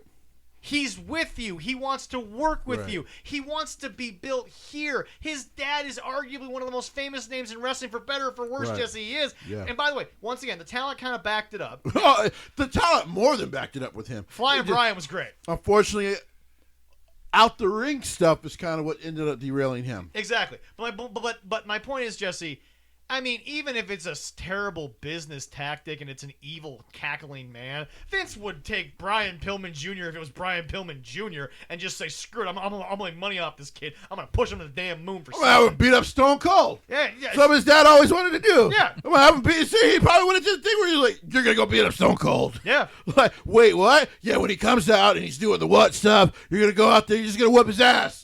You're going to whoop his ass. You're going to get mega heel heat. And like your papa, I'm going to make you a mega heat star. Why put him on the shirt? Why put him on the shirt? I know. Why would you promote him as a pillar of AEW when he's literally not even on your mid-card? And he loses. All the time. He loses all the time. If Griff Garrison loses, fine. Okay. One, he's super young. You're building him. But Jesse, take the Varsity Blondes and replace them with the Best Friends. Okay. Who always took the pin when the Best Friends got on television? Oh God, I'm pretty sure it was Chuck. No, it was Trent. It was always Trent, yeah. Which is sad because to the audience, nothing against your boy Chuck E.T., but the fame that Trent had coming off WWE television, that's not the guy who should be taking every pin. Well, he's also young Edge, and they just don't know what to do with him, and it's starting to piss me off. Yeah. But my point is this, Jesse. It's bad when both guys are talented, but only one takes the pin. Right. So it's unfair to Chucky because he's always looking good when his partner looks like shit, but yet he stays in the tag team. I'm about to say, and you can split it depending on the opponent. Right, it's just fair. But now Griff needs to take every beatdown. Griff needs to be the guy who takes every loss. Sorry, Griff, like you said, he's young. He'll bounce back. Yeah, but this is I'm sorry, this is wrestling. The name alone, you're not in the Pillman family. Right. You're a friend of the family. Right, okay, Griff? Right. But Jesse, what are we doing with Brian Pillman Jr.? Absolutely nothing. Leroy. Yes. It was because here was the thing. They did try to give him the babyface comeback. Yep. You know, they tried to do all that. They tried. And yet, he barely ever got more than a 1 count on fucking Malachi Black. Once again, Vince might not be a wrestling guy, but Vince knows what things have always worked in wrestling. Once again, Leroy, as Zach said, not Tommy's fault. That's just how they booked it. Yep. Nope, that's not Tommy's fault at all. No, it's not. Because it doesn't matter the company. New Japan may be different, but it doesn't matter the company. All matches these days are pretty much all worked out move to move. Right. Very rarely are you said, here's 20 minutes, just go do something. You're finished. Right. Nowadays, it's kind of move for move. But Jesse... He got put to sleep in such a way. I'm like, we probably shouldn't see him on television for a few weeks. Like, yeah, that was a pretty bad way to get your lights kicked the fuck out. If anything, pull a Brandy and on Dark, play some bad promos of you falling asleep. Now the afterbirth. Oh, that'll work. Karen Q's already fallen asleep on NXT 2.0. I love that fucking character. That is so good. Yeah. She is how I feel about a lot of American wrestling sometimes. That's fair. I can't wait to talk about fucking New Year's Evil. It was so good. Because that little segment with her, I'm like, she's me! Yes! I love her! So the afterbirth was. You would find yourself in a little Asian girl. You really would. In any way possible, as long as she's over 18. Yes, Leroy. We're keeping that in there. I'm not taking it out. Not taking it out. And I do concur. Taking it out. Well, that's what she said, too. And I'm like, all right. As long as she's over 18, absolutely. Here's the thing. Back to this. So I prefer late afterbirth- 20s. A little bit closer to my age. That's fair. So he looks like he's going to go attack Julia Hart again. Yeah. Which actually, what I like about the whole story with the Varsity Blondes is I think he's actually recruiting her. I think she's going to turn heel. Yeah. And so, because by the way, I don't know what happened. So on Monday of last week, he was talking about, in a promo. This is not exact words, but this is kind of what he was saying. This Wednesday, there will be 2. Very soon, there will be 3. Yes. To the House of Black. And, of course, Brody King signed. Yeah. Brody King's confirmed to be signed. Yeah. He let his New Japan deal expire. Yeah. So he's confirmed to be coming in. Which is fine because Brody had his run over there. Number one, I love it. Brody's a fucking beast. Yeah. So you can't book yourself into a corner. Because he won't let you. No. Because he could have just signed a mainstream New Japan contract. And they can keep working their PWG dates, which they're great in PWG. Which by the way, they love that because PWG is home for them. Yes. So. And by the way, folks, quick warning. PWG shows are getting bigger and bigger and bigger. I swear to God, if they find a way to get the Coliseum, which is what they're working on for Battle of Los Angeles, I think I might have to fly out there, boys. We wouldn't blame you. I'll tape it for us. You would sit in the nosebleeds of the Coliseum to watch that all damn day. Oh, I'll sneak up and get kicked out at the main event when the security's like, "Wait a minute, your tickets are up here." Yeah, you waited 3 hours. You're too late, buddy. I'm already here. I would hug and kiss you and send you on your way. Hey, have a good day. Yep. Can't wait for Battle of Los Angeles. But one of the best tournaments in America every year. So, but he doesn't come out. The Lucha Brothers come out. Yeah. This is shitty. Yep. Here's why this is shitty.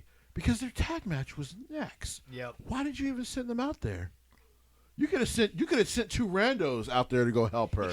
You could have I don't know, sent the refs, the producer. You got Jerry Lynn sitting back there. Let him take a kick to the face. He can still do that. Oh yeah. He can still take that bump. Oh yeah. Oh yeah. And by the way, Tommy's kick is one of the most beautiful things in wrestling, and it never hurts anyone. You know what's funny? I know, it's very... Even to give WWE credit, you want to know what's funny? The 2 most protected moves was Black Mass and End of Days. End of Days. Yeah. Like, to give them I'm like, they actually did protect his finisher.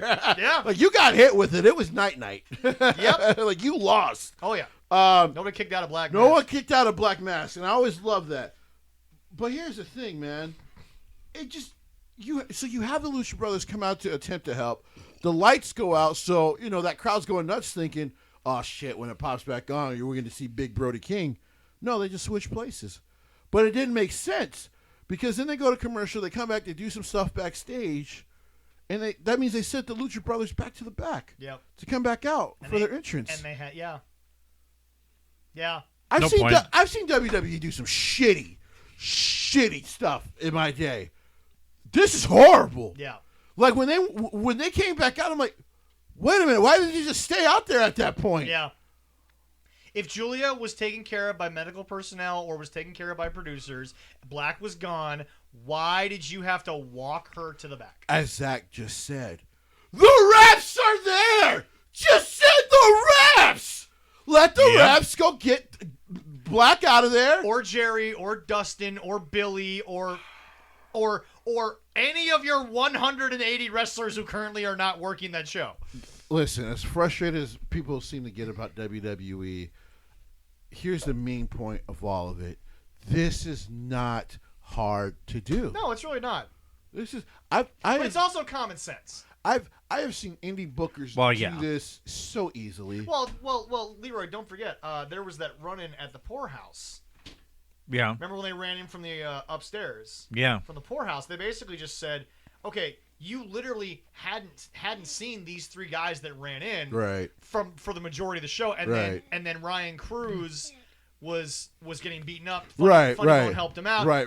And then they went back to the fact that they've got history in MAW. Right. So like they figured that out. Right. But we can't figure this out. Like, I don't get it, because guess what was next? The Lucha Brothers tag. The damn tag team title match. Yeah. So the whole ending of the show was a dud. By the way, this was also by Lucha Report was given a C. Mm-hmm. But by the way, in their critique of it was harsh. Yes. Because they were just like, so you killed a kid that you should be making into a star. The Varsity Blondes have actually been really good and found a way to get themselves over. Can you imagine if the Varsity Blondes went to the new NXT? Can you imagine if they were a tag team in that version of NXT? They might be tag champs right now. Yeah. Bro. Yeah, they would. I'm just saying that. I don't think they would work with that guy. No. But no. That's not how I feel. No, but Jesse, think about this though. They could work with MSK one-on-one. They could work with any. You know what? Hey, I hate to say it. Bring in the Varsity Blondes. Mm-hmm. Work with your boy Chase. Oh my God! You would love that shit. The story writes itself. Yes, it does. You know how they set everything up for this first show. Mm-hmm. I said I would have done it differently. Well, but again, this is the one thing that Jesse's never been able to find any positive in, but I've always criticized and Jesse's had to come around to. Their formatting is absolute garbage. They don't know how to format a show. It's like if you feel like you won a championship match, put the ladies' TBS championship match first. As far as I'm concerned, what I would have done, like he just said, that should have opened my show. Yeah. Because again, if you want a number, that's fine, but the number doesn't need to be your world title. You need to book that for 2 hours later, and you need to promote that. Right. But if you want to book the end of this run with 2 established people, that's a fine way to get your number started. Absolutely. But then you have to grow to the 1,000,005 for the main event, not the 1,000,000 you got at the top of the hour.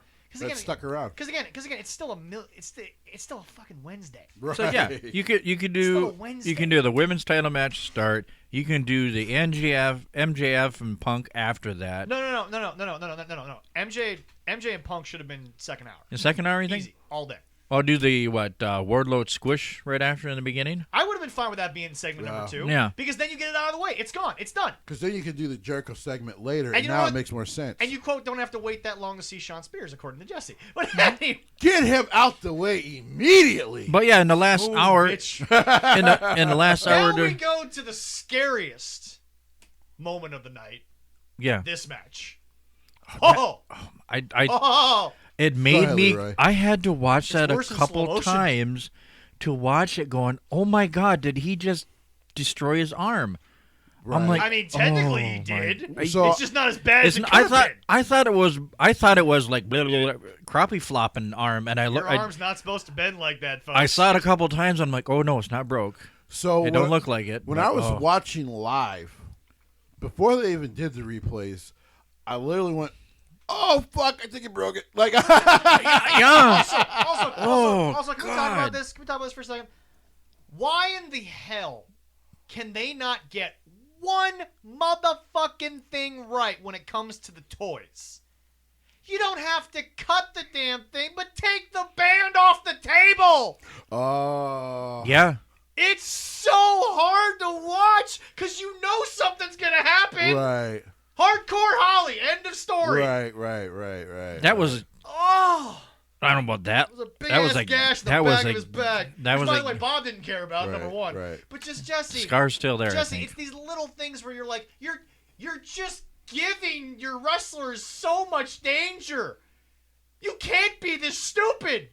And by the way, the table doesn't break any different because the band comes off. If anything, it shatters more and creates more chaos. Right. But just take the fucking band off the table. And it gets rid of the biggest energy of him hit. I was trying to explain to Evan, people don't get really that hurt. They get more hurt if the table doesn't break than it breaks. Yes. You want that energy release in that table. What spot looks worse? Oh, when they take the pins out and you fall through the announce table. What hurts more? When the pins are in that and that bitch don't break. That bitch don't move. And Actually, no. To be fair, when it hurts when it's not supposed to break, and it does because of momentum. And I'm going to say this, no offense to Heavy on Wrestling. I was on a Heavy on a Wrestling show, and it was supposed to be a table match, and me and my buddy were watching it, and the guy hit the table. He didn't go through. That looked way more painful. We're standing there. We saw it hit. We're like, ooh. I hate to say it, but if you're at this moment in your career where you're doing a table spot, the table breaking is actually your cushion. Right. That's actually what it's for. Oh, God. Because most wrestlers will tell you, actually, it's a little better because it cushions the fall. It also stops the momentum. Right. It's a literal scientific thing. In that it breaks the momentum and gravity for like half a second. And for entertainment spectacle... Yeah. It looks really cool. Oh, it looks great. But just please take the... And less pain. Just take the bands off the table. That's all I'm asking for. I'm glad you mentioned the announce table, because WWE, you got to do that better. Because that shit sometimes, they basically loosen it, but they don't fucking take the thing out all the way. Yeah. Because, of course, their people are still sitting there. Yeah. And it's just like... Dude, just tell them to hold it with their knees until they get to the spot. That would work. Or find a way to just have it teeter, but then have them sit a little bit back so that they're not actually touching it. Right. Like yes, a small gust of wind will make it blow over, but I mean, it's like... Well, just tell them, don't touch the table or fart, and it'll stay. Because I still think one of the worst things I've ever seen was recently when, was it Seth Rollins that's... Bobby Lashley trying to put through the table, maybe it was. Yes. Yes. And the bitch didn't break, and I'm like, oh my God, somebody go check on Seth. Because it's harder than a normal table. I would also like to point out that on this show, we have campaigned for the Jurassic Express to win the tag team titles. I think for 8.5 months now, we've done it once.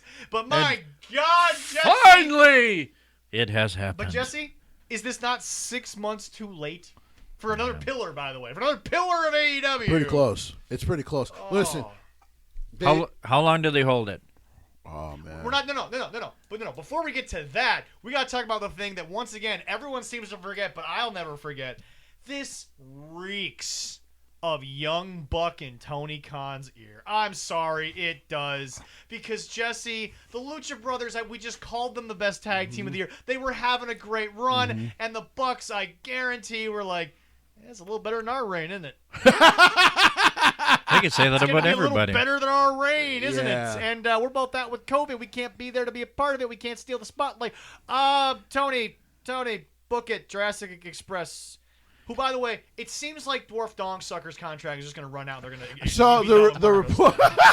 So who he's talking about? The report is that they're going to let Marco Stunt's contract run out. Well, some loyal listeners would know exactly who that is. The worst stunt double ever to exist. Well, I think your brother's better than you, but you're both dickheads. I think. No pun intended. Oh, they're both pieces of shit. They're pretty useless. Those two are a stain on the wrestling business. But with the result of this injury, luckily they're it was stains, a good thing that they did lose the belts to them. Yeah, by the way, because some people thought, did they change the match? I'm like, no, that was always booked. You're supposed to go to the table, and they were going to lose the titles. Yeah. That was booked. Yeah. It's just the fall didn't go so well. No, But I thought otherwise a fine match. Here was my other problem with this. Like I said, it was a dead of an ending. What the fuck was the point of having all the tag teams come out there? Yeah, I don't know what that was. What was that? I don't know what that was. To celebrate? I felt like it just took away from Jurassic Express. Oh, yeah. Let them celebrate. Let them have their moment. Why are you showing Jericho? Because clearly his quote-unquote supposed tag team partner out of his faction is not there, Jake Hager. Yeah. And then you got Malachi Black, but you clearly did not debut Brody King. And then also, I hate to say it, but who's also in Jericho's faction? Arguably the best tag team that AEW has. By the way, they came out on the stage too for a second. Yeah, I know. So what?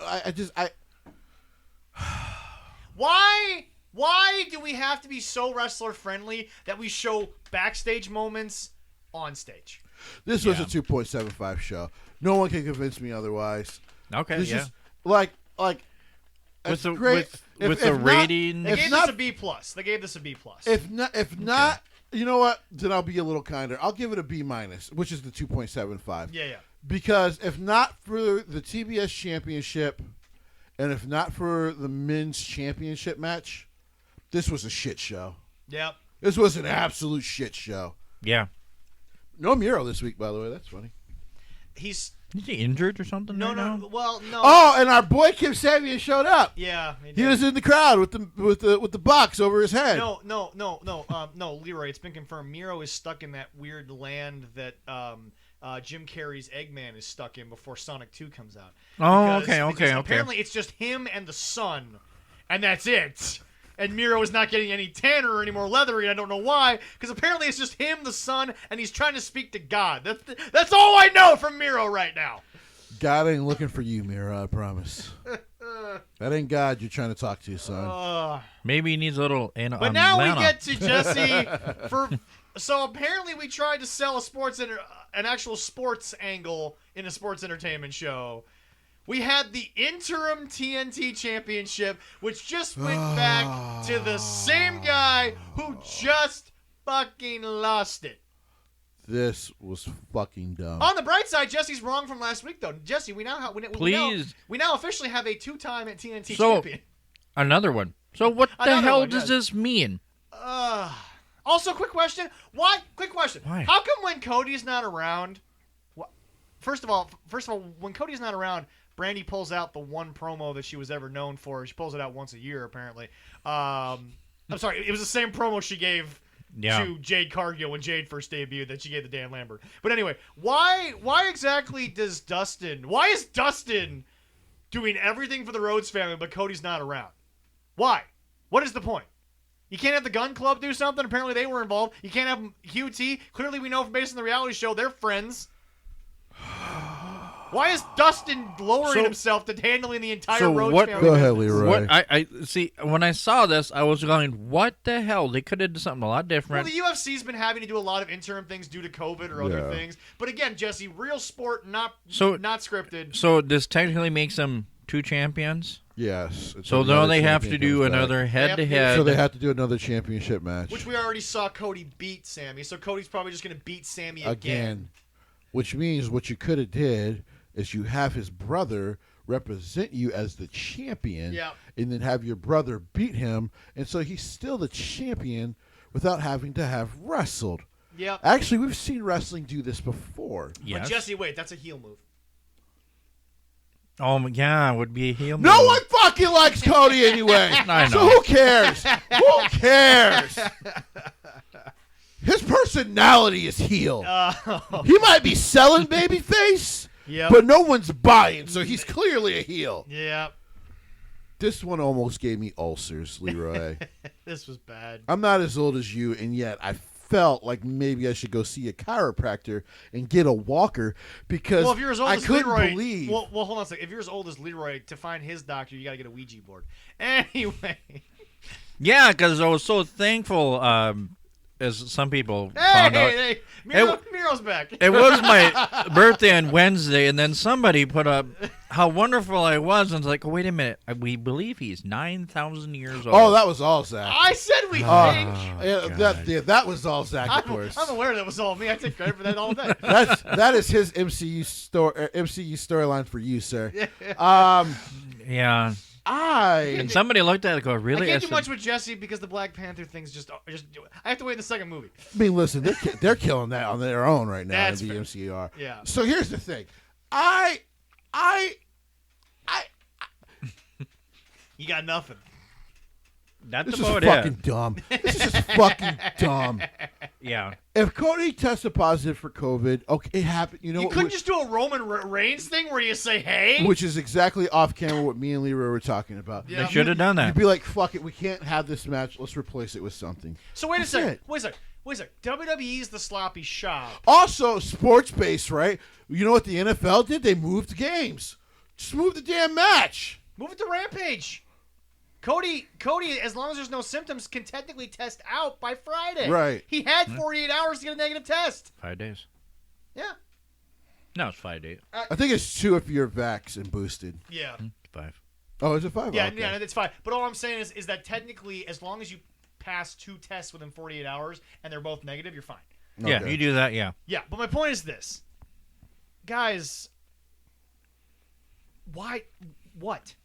It's a legitimate what happened? Why did it happen? And now you've got this weird thing where Sammy gets the claim to be a 2-time champion, even though he's just the interim champion. And what? So hold on a second. Let me get this straight.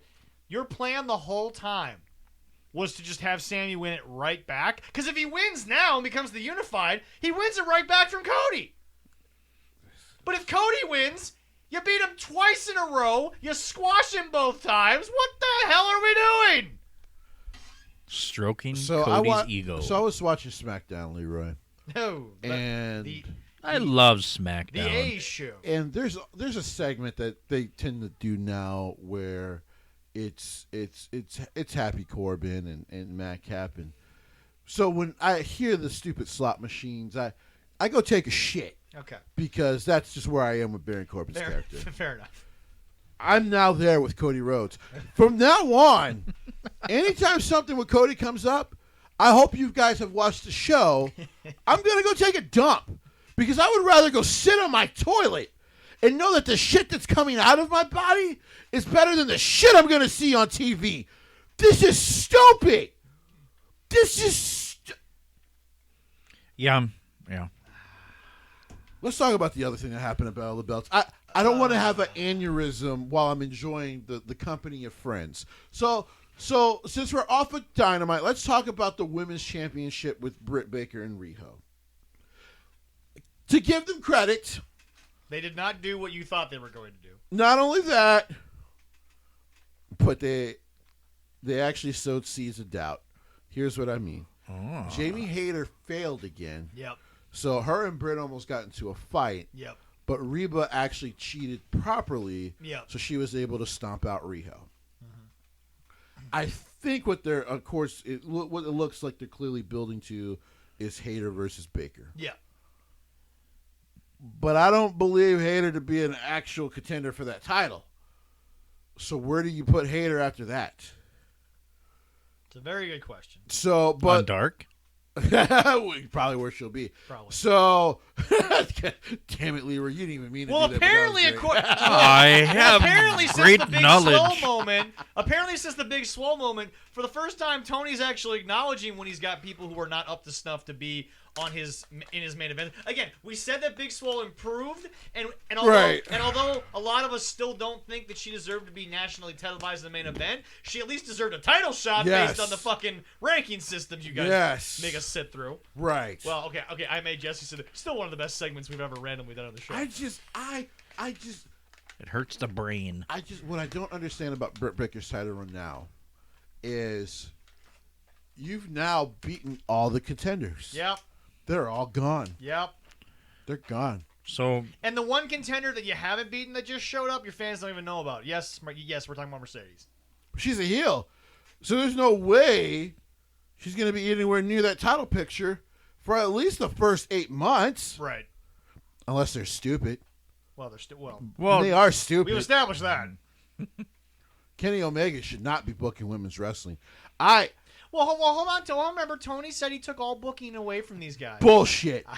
I know bullshit by Kenny's own tweets. Yep.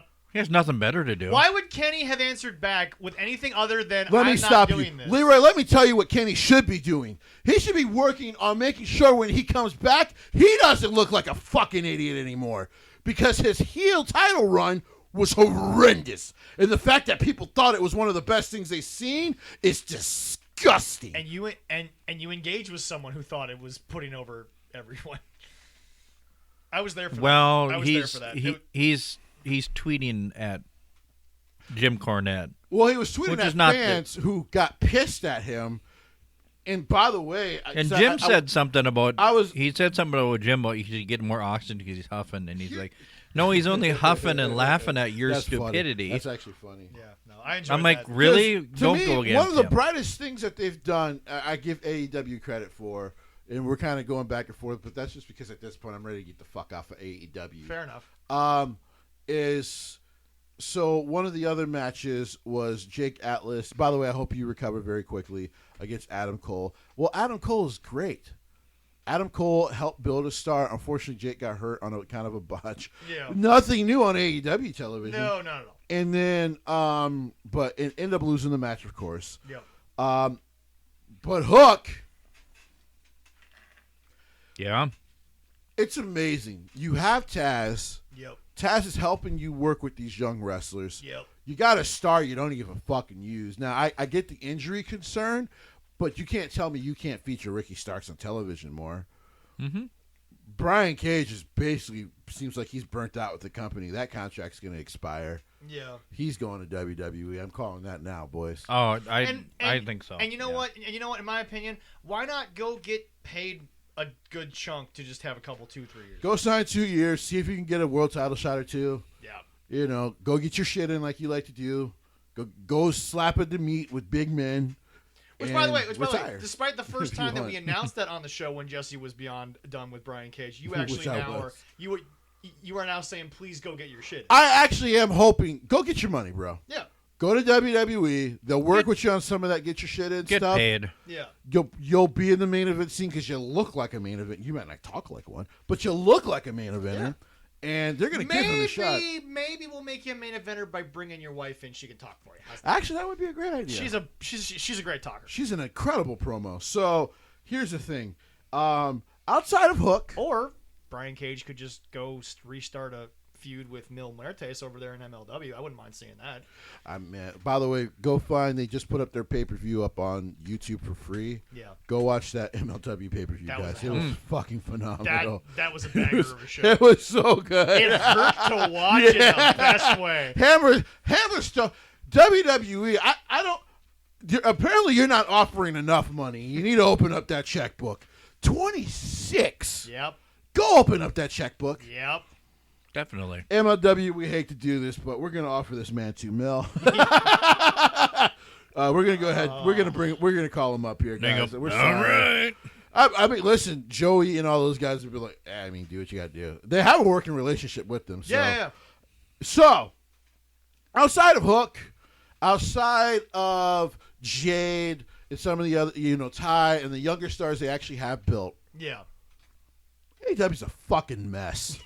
Yeah. Yep. This first week was depressing. And by the way, watch next week. If it goes down next week, it's just another example of you were in a slot that no one knew you were in, and a bunch of people stuck around. Yeah. I swear to God, if they hit only 500,000 next week, I got some things to say to the AEW diehards. What was their general average when they were on TNT? So it was 750, 800. It was about. Okay. We'll give them 800. Yeah, I'll give them 800. I think it was like 800. Yeah, but here's the deal. So they would always creep towards $1 million every now and then. If they slide down to 800, it's just normal. Yeah, but if you but this is TBS. Yeah. If you hit 500,000, yeah. I'm laughing at you. Because remember, they've been on TBS before. Yeah. They got moved there for some because they had hockey games, they had NBA Correct. games. They've been moved before. Right. And it was disastrous. It was bad. Folks, I want to point something out. WWE Raw has hit a low point in the last 2 years. Okay. All-time low. Unfortunately. But it's never been below $1 million. No. You've had a Dynamite below 500,000. It's happened. It's on your record. Even with some of that horrible booking, it never went below 1.2 million. Yep. Never. Yep. Even though there were weeks I'm like, I'm going to stop watching this. I might be one person, but I'm going to stop watching this. Yeah. They were still always at 1.2 million. Yep. Mm-hmm. They found a way to get into 1.2 million households. And like we said when they started, when you can start consistently competing with Raw, then you are a real viable threat. You are a threat. So now but you're not a viable one. We're gonna do a favor, Leroy. I forgot you put this in. I had you put something else, and we're gonna combine it into one topic. Number one. Oh, okay. What? WWE, are they still the place to work? Dream place? In my personal opinion, I think they are still a dream place because of the aura. Things might change when you get there, a la Tony Storm. But do I think they will never be a place for the people who won't want to go? We've already established in the show we think that's crazy. Right. Yeah. But now, not to just cut that segment out, Leroy, but greener on the other side. Jesse, you have come on this show and you have been a valiant professional talking about people who decided to leave, whether it was WWE. I'll include MLW in that because remember, there was MJF had a good spot in MLW. Right. But Jesse, is the grass greener on the other side ultimately in AEW if you want to be objective? Objectively speaking? Yes. Because your boy, Scorpio Sky, had 20 years in this business. And he came in with 2 established names. He had clout, and he has apparently, in your words, paraphrasing here, I don't care to put words in your mouth, sir. Paraphrasing, has literally just sat back and taken it in the ass. Oh, so I will say this: on bended knees. Right. Depends on what you want out of pro wrestling. Okay. If you are looking to become a megastar and then maybe succeed in maybe Hollywood or whatever outside of pro wrestling, WWE is the place to be. Entertainment company. They've always said it. Listen, they are an entertainment company that does pro wrestling. We might not always agree. I know I damn sure don't always agree with what they do. Yes. And some of it's quite fucking despicably bad, especially in ring. Yes. But they're the place to be. If you are a guy that wants to just be a person in pro wrestling that just wants to be on larger television showing how great you are, AEW ain't a bad spot. Fair. But understand, unless you make friends with the top people, here's the difference between WWE and AEW to me.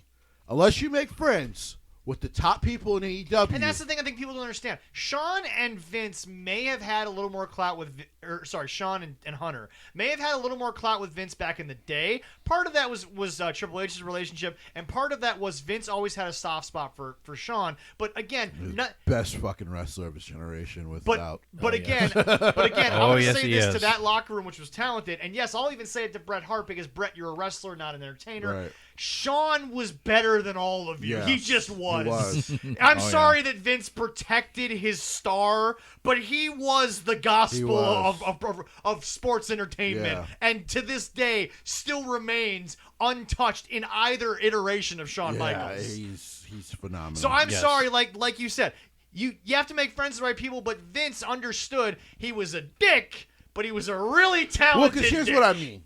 Here's what I mean. Leroy, shut up. You had something, and I won't have you do anything. That's what she said. Sit down, Leroy. Sit down. Well, because here's what I mean by that. Bianca Belair. Yep. Oh, yeah. Guys who came from the outside. AJ Styles. Don't tell me that Bianca Belair doesn't have a... First of all, she has $1 million smile. She does. Oh. I don't care what form of entertainment you're in. Oh, yeah. When that girl smiles, every little girl in that audience is looking right at her. Oh, yeah. That woman may have unprecedented, and I'm serious, Jesse, unprecedented female black woman success when she's done with wrestling. Oh, without a doubt. She has the verbal doubt. ability. She could have unprecedented black woman entertainment success. Oh, yeah. She ultimately could. Oh, yes. Big time Bex. While this is a homegrown WWE talent, for the most part, she did wrestle a lot in the indies over where she's from. Yeah. This is someone, for years people were like, man, they don't push Becky. They don't push Becky. They gave her a chance. And boy, she fucking ran with it. Oh, my God. To a point where she was undeniable. Oh, yeah. So. That's why, again, when Jim said she left $1 million spot, he was kind of right. She did leave $1 million spot. Her reasoning is all her own, but she did leave $1 million spot. Who, Toni Storm? No. Becky. Becky, when Jim said she left for the pregnancy thing. But here's the thing, though. She was always going to come back and be a star. Oh, 100%. There was no doubt about that. Everyone, especially with the pandemic at the time, everyone understood, go be a mom. Yeah. Like, this will be here when you get back. Oh, yeah. Hopefully. And that's the other, go be a mom. I said the next day on the show, Leroy, you were here. Yes. She leaves, and she's got nothing on her while she's going out the door. Right. I usually am here in my kitchen. Yes. If anything... Like I said, if anything, she can come back, and if she goes heel, it's going to be a shocker. Right. But if she comes back as the babyface, she's the biggest babyface in wrestling. Right. Maybe ever. Right. Seriously. And we're not going to call her the man. Especially because, again, I've said it on the show from the first moment we turned on these mics, and I'll say it to the day I die. Okay. No one told Asuka that was going to happen. There's no way. No. There's no fucking Otherwise, way. Asuka's the greatest actress I've ever seen in my life. And I said it's going to be big time Bex because they're not going to use the man anymore. She went from straight heel. Oh, we're going to get to him. Yeah, no. That's going to be for another time. Asuka went from straight heel to loving coworker in like 2.5 seconds, and it was so pure. But back to your point. When you tell a woman you're going to be a mom or anybody a mom, trust me. What I'm saying is that it broke Asuka's character. It did. She did break character. She did break kayfabe she couldn't for believe that shit. So here's the thing. So you go to WWE, understand it's a tough road. It is. It's going to be harsh. It's going to be hard. But if you're that fucking good and you're willing to stick it out, okay, even if it seems like you're getting on their bad graces, okay, find a way to get back on their good graces, you will have a chance to be a megastar and get to Hollywood. Which, by the way, even if you're getting squashed a couple weeks in a row, a la, and yes, I know I am behind Tony Storm. I am. Yep. Oh, yeah. But even if you're getting pied, you're still on TV. You're still getting an opportunity. I mean, listen, she was poised to win at some point. She was Yes. now going to be a SmackDown Women's Main Eventer. Yeah. And like I said, I understand why she decided, like, I can't do this anymore. Oh, yeah, no, I get it. But she was going to be a SmackDown Main Eventer. She was. So. And we said they botched the timing. Absolutely. Should have happened probably way sooner. She'd been under contract for way too right. long. Oh, by the way, speaking of contracts, AJ Styles re-signed. Mm-hmm. For another 3 years? No. Oh, no. No. The rumor is saying there's another 3 years. The only thing they reported was that it's a long-term deal. So it's between 3 to 5. In wrestling, long-term is 3 to 5. So AJ Styles... It's keeping his word. He's going to retire there. Well, not only that, Jesse, but AJ Styles, once again, Tony, where's the money you keep talking about? Right. You couldn't afford Steen. You couldn't afford Generico. Everyone... The people that really matter, in my opinion, the only people making $3 million in fucking AEW are guys like the Young Bucks. Cody, I don't mind because Sting, Punk, Cody Ryan. Outside of wrestling has learned to be a good businessman. I agree. Yes. He might be fucking delusional on wrestling, but as a businessman, he's very good. But the point is, Jesse, like you said, the majority of guys making the money in AEW, they're not the future of AEW, and everyone's like, wait, hold on a sec. They're older. How is AJ Steen and first of all, AJ's legacy will be over that forever. Right. And plus, AJ keeps himself in such good shape, he could go for the rest of that and contract. And the fact that the WWE style, as they like to call it, well, it's very safe. Yeah. Also, Steen will go until the wheels fall off. Right. And so will Sammy. Right. What I'm saying is that when you look at the guys... Yeah, he also signed an extension, too. Yeah, when you look at the guys that are making an impact on your show, the guys who really push the merch, who really can be main event or start the show, when you really look... Because, again, a bunch of mid-carders went to AEW. Fine, whatever. No offense to those guys. There were a couple main eventers in there. There were a couple. Yeah, there were a couple. But my point is, Jesse, the guys that really move the needle, they're staying. The only one that's benefited from the open creativity over there, not being like super friends with the Bucks and all that, has been like Tommy Inn. He's it. Yeah. But he's pretty unfucking deniable. Yes. The other problem. And like I said, that cut had to hurt because it had just spent $3 million into remaking his character. Yeah. So, like I say, if you are okay with your indie style, you believe that you can just sell your brand and do well. And you believe you can make friends with the Bucks and all those guys, go to AEW. Yeah. Go to AEW. Like I'm telling you, go to AEW because you're going to do well. If you're willing to suffer a little bit for a little while, FTR. Well, they're a part of that. But if you're willing to suffer, at some point when I get my opportunity, I'm going to fucking run with it. Yeah. WWE is still the place to go. Or call. Gato needs a translator.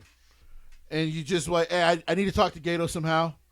By the way, he can speak good English. That was a joke. Yeah. But I know. Oh, yeah. Guys in New Japan, like John Moxley did, I'm willing to go through your dojo system for a year. Yeah. And then I'm willing to work my way up. Again, we said on the show, AJ's a guy, no dojo. You go straight to the fucking ring. Mm-hmm. There was a reason why AJ Styles went to the ring. It's almost like... Because people forget Kurt Angle did a short stint in New Japan. Yeah. Kurt Angle going on a motherfucking dojo? No. He is the dojo. Because Jesse, here's the thing. Certain guys, you're not paying them to become New Japan strong. No. You're paying them for what they are. Right. And also, I hate to say this, and this is nothing against the wonderful dojo they have over there. What was AJ Styles and Kurt Angle going to learn in the dojo that they don't already know about professional wrestling? Right. Nothing. The adaptability, the ability to just pure wrestle, right. And the fact that AJ even still wanted to do it after the way TNA just botched his entire ending was just, again, the company he loved. Attention fans of TNA, Twitter, Facebook, Don't care where. Find these boys anywhere. If someone can show me how they ended that baby thing without just ignoring it on TV, it wasn't good. That's why they did it. No. That was the worst of the booking. So is grass greener on the other side in AEW? It depends on what kind of wrestler you are. Okay. I do agree with that. I'll throw out a name from our scene, and you guys will be like, wow, really? Okay. Yes. Yeah. I think Brandon Gore should go to AEW. Okay. Because I think in-ring, he fits their style perfectly. He does. Yeah. He can talk on his own, and he's such a good guy. Like, when I talked with him after that show at SDW, I've never felt like such a big heart for, and a lot of them have big hearts. I'm not saying that. No, yeah. But it was just like a heart and a love for this business that was so pure. And I'm like, man, this kid's got it. And he's such a likable guy that I think like the Young Bucks and Tony would love to have that kind of guy around. Because he's not trying to ruffle any feathers as he grows. He's a sweet guy. But he's also, as you pointed out, incredible. In ring, he's insanely incredible. Also, just a quick note. I don't know if I told both you guys this. I think I did. But for the fans here, starting down there in Atlanta very soon will be a nice little promotion that we can't wait to see, Terminus. And JDX has graciously said... Oh, you told me that. You texted me that. Yes. He has graciously said that regardless of what anyone else wants, he would love to come on the show and talk about his experience at Terminus with us. Awesome. He has said, because I basically sent out, hey, if somewhere else wants to talk to you about it and that's where you want to do it, I understand. Right. And he said, oh, regardless, I'll come talk to you boys about it. So awesome. So we're gonna get with him and we're gonna figure out a time after Terminus to figure out what it's like down there. May have to apologize for some things we said about the Nightmare Factory because he was down there, but listen though, before he was with the Nightmare Factory though, he was already one of the better, Midwestern homegrown wrestlers. Yes. So.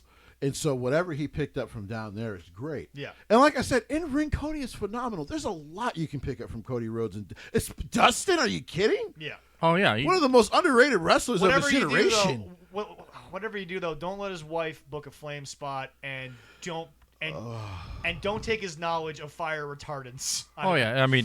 Don't take his knowledge of what you should do outside of the ring with shows. Well, when we saw JDX in the ring a few times, he was awesome. Oh, I'm sure. I've seen him. He can only get better. Right. Did you hear the new judge they added to the Go Big Show? Oh, shit. T-Pain? Who now? It's T-Pain. T-Pain. Oh, great. You want to know what sucks to me about T-Pain? Go look this up. I believe I don't know who it's with. I got to look this up because the world needs to know about this video. I'm sorry. They have to. Yeah. The world needs to understand something. There is a running joke. It's an ad with Anthony Davis. Okay. I forget what the actual ad is for, but it's basically, they make a joke, T-Pain without auto-tune. And T-Pain singing, and it's just this weird, high-pitched, sort of like chipmunky thing.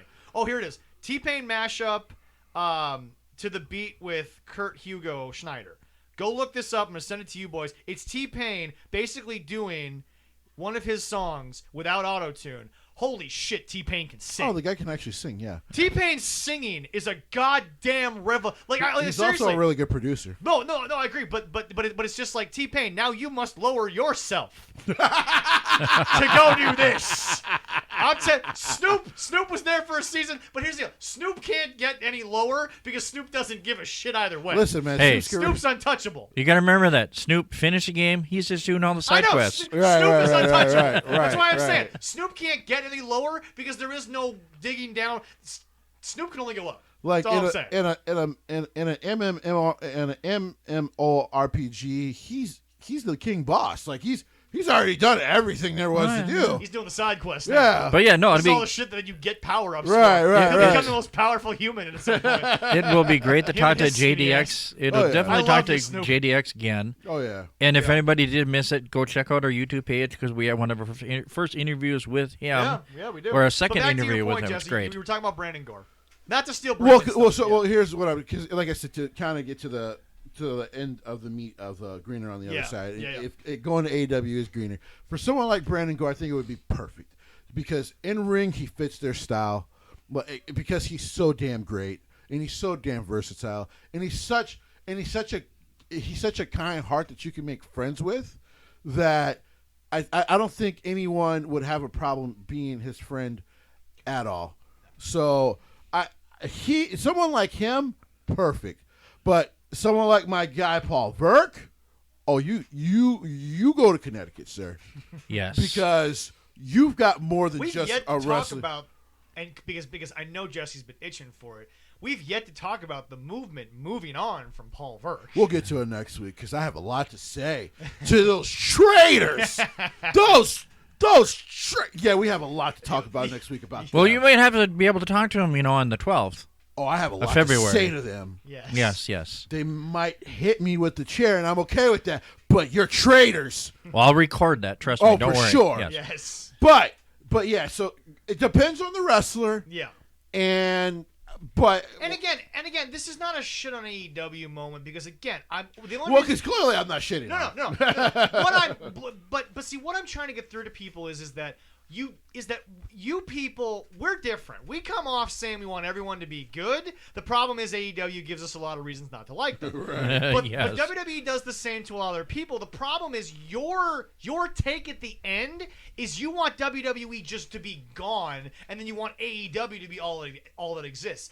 Okay. That would be awful for pro wrestling. Well, not only that, Jesse, it would just be another bad invasion angle because it'd be like, you can't hire 300 wrestlers. Right. Yeah, you can't. Jesse, we're going to have to one of these days, and we're not going to be able to just randomly say, hey, folks, we're doing it. We're going to have to really go back to that roster before the invasion angle and find someone who was going to get a shot but never got it because of the invasion angle. Okay. Because I guarantee you on that WWF roster, there were a bunch of guys who were like, well, now that's like 30 or 40 other guys. By the way, also the TV fact that time. Triple H was hurt and they weren't sure he was going to come back. Exactly. So there was an opportunity there. There was opportunity, but now again, Vince, I think, pulled the trigger on the right thing. It was just not a good idea. It just never materialized. Right. But anyway, no. So my point is to end this. We don't want AEW out of business, but we certainly don't want WWE out of business because then that limits the money. Here's the deal. I'm glad AEW is around because of this reason. TNA, Dixie, for how much of your goddamn parents' money you blew, the fact that you weren't paying it to AJ Styles, it's a joke. Yeah, for real. Yep. AJ Styles was a 7-figure wrestler working in a 5-figure company. Here's the thing we need in America more than anything. We need a third promotion. Yeah. I don't know if that's going to be Impact. To me, it should be NWA because of the name of Billy fucking Corgan. Yes. But apparently that's not what he wants to do. Here's the deal. We are wrestler friendly. We want them to get paid. Absolutely. Because remember, the NFL, folks, some of the greatest NFL players of all time got paid dick. Oh, back in the day, they didn't pay them shit. Was it Deacon Jones? Yeah. To this day, he'd probably be unblockable as a DN the way he was physically. Oh, yeah. Reggie White, the all-time sax leader. Yes. Reggie got paid nothing. No. Reggie was not making money back in those days. They didn't especially in Green Bay. Unless you were a quarterback, you didn't make the money that those guys make nowadays. You just got a ring. Here's the deal. Everyone talks about Green Bay being cheap now. They were cheap back then. Oh, they were super yeah. when they had less money. Right. Reggie White's the greatest pass rusher of all time at 290 Well, pounds. the other thing is the worst thing that ever happened to pro football is the fact that pro football has a cap. And the reason I say that I agree. is because you're in cities, you don't need a fucking cap. You do a luxury tax. That's your cap. Yeah. But the NFL are greedy bastards. I love football. As Bill Burr said, it almost relates to wrestling in this way. Yeah. Some days it's hard to support it, but I still love it. I'm going to be there every Sunday. Oh, yeah.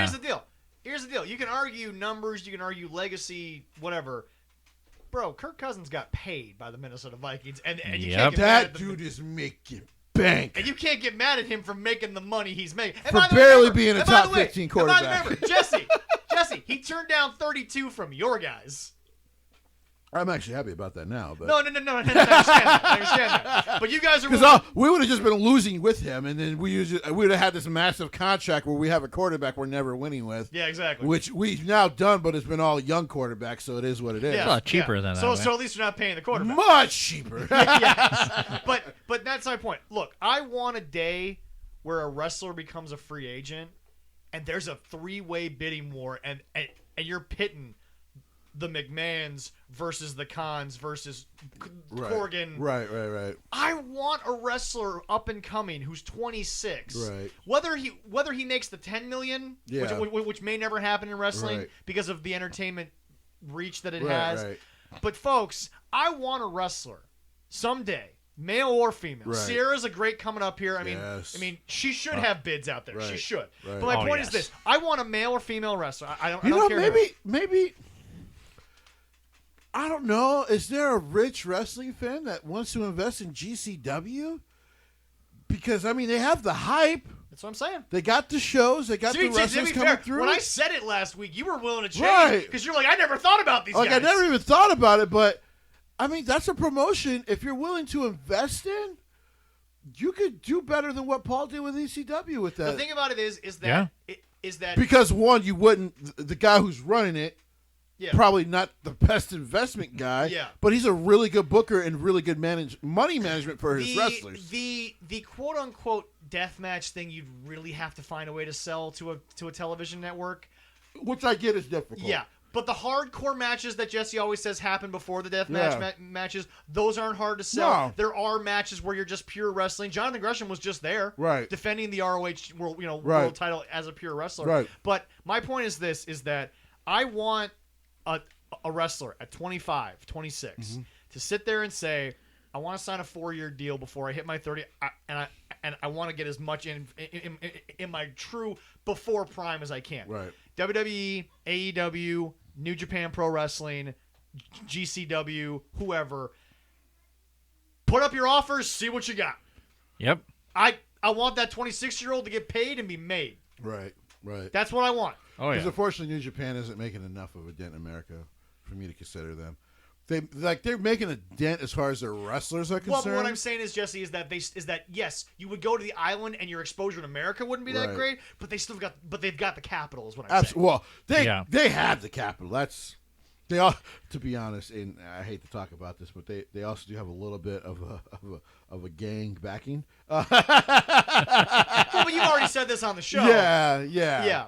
So they have the capital, but by the way, they'll be back on Access TV starting in February. So can't wait for that. By the way, that's kind of fucked, isn't it? The same channel that Impact is currently on will now also have New Japan. Well, they were that way for a while, but remember, Access was also the place that ROH tried to get on television with. Right. So we'll see how that works out. But moving on from that, Jesse, if you'll do me a favor, Leroy, could you fill Jesse's water there? He might need this. I'm gonna be over here. Hold on a second.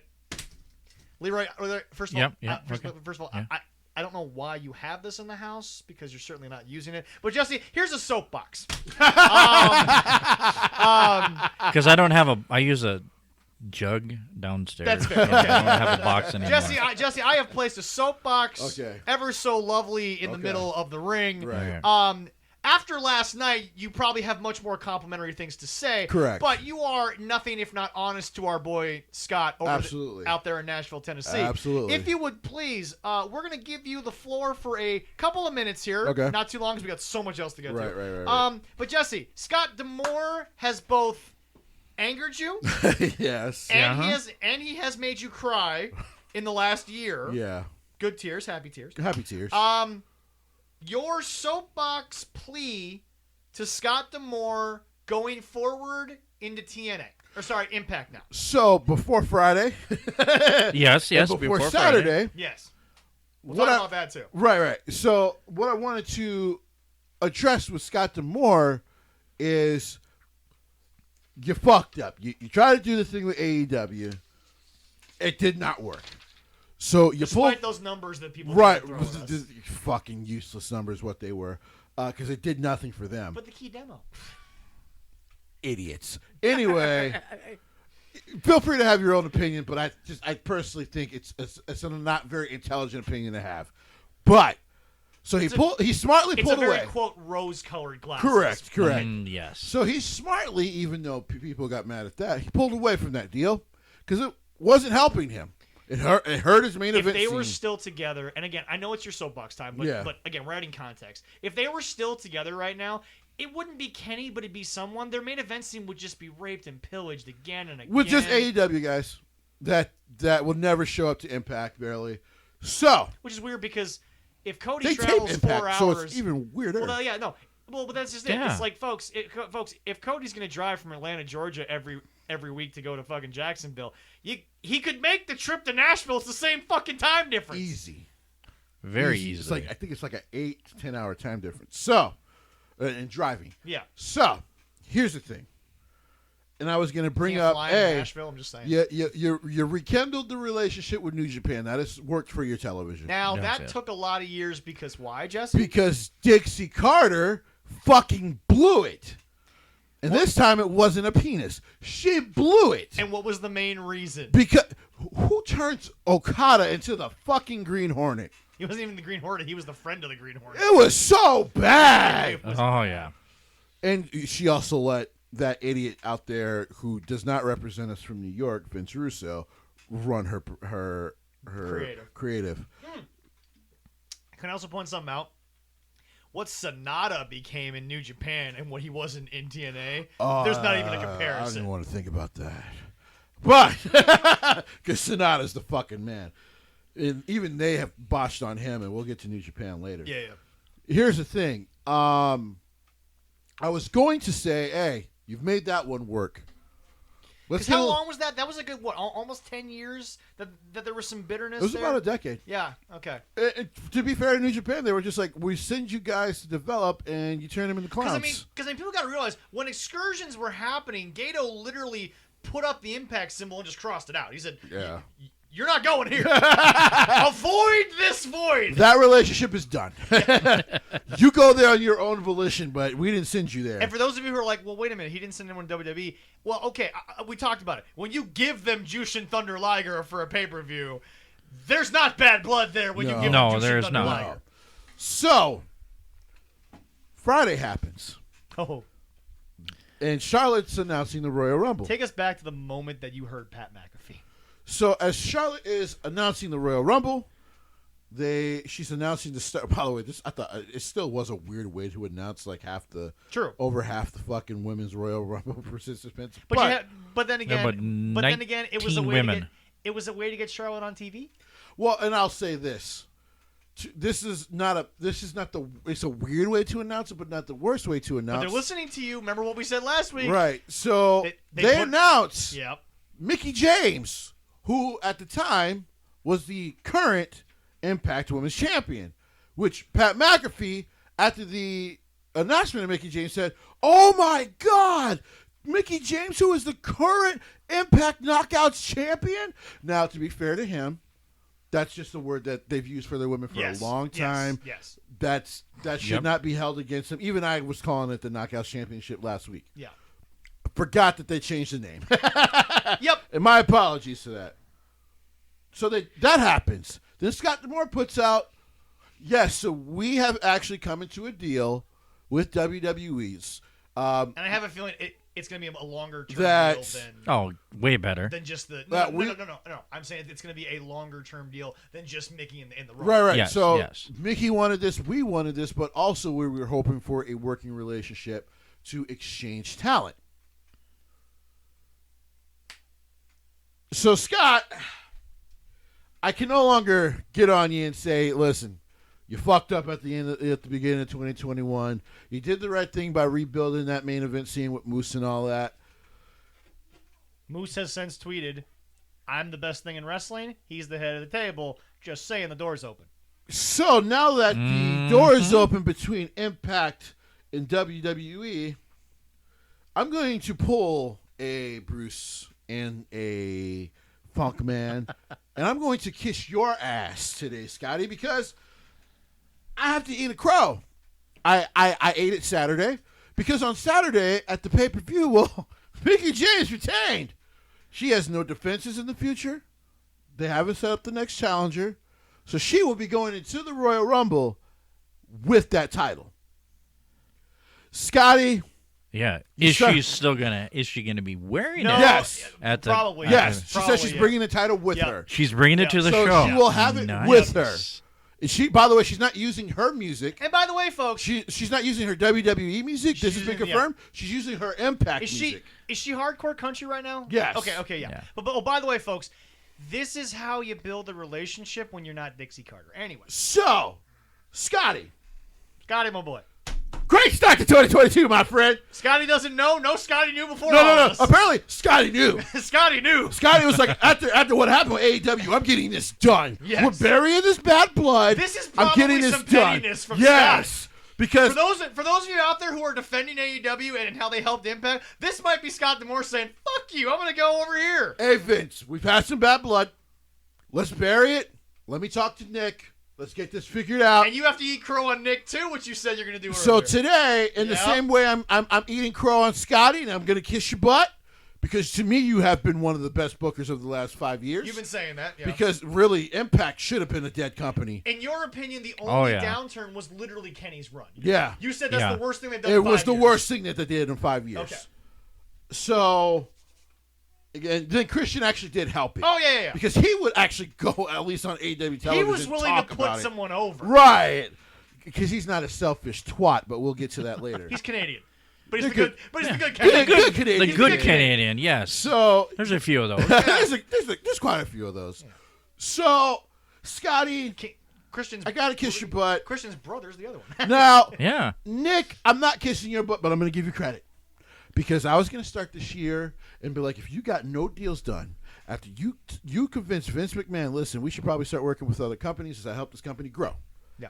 You fail with New Japan. That's why Brian is gone. Yes. Because if you would have got that deal done, Brian'd still be right. Oh yeah, no, you. I know 100%. Because Brian himself has said, I just wanted to be able to expand my career. Yes. And Brian didn't care where it was. He wanted to just work elsewhere. Yeah. But at the time, like he told them, I'm willing to stay here and still work elsewhere. Because okay, let's look through the looking glass here for a second. Sorry, again, not trying to take your soapbox here, but if we look through the looking glass, he would have come to WWE or come back.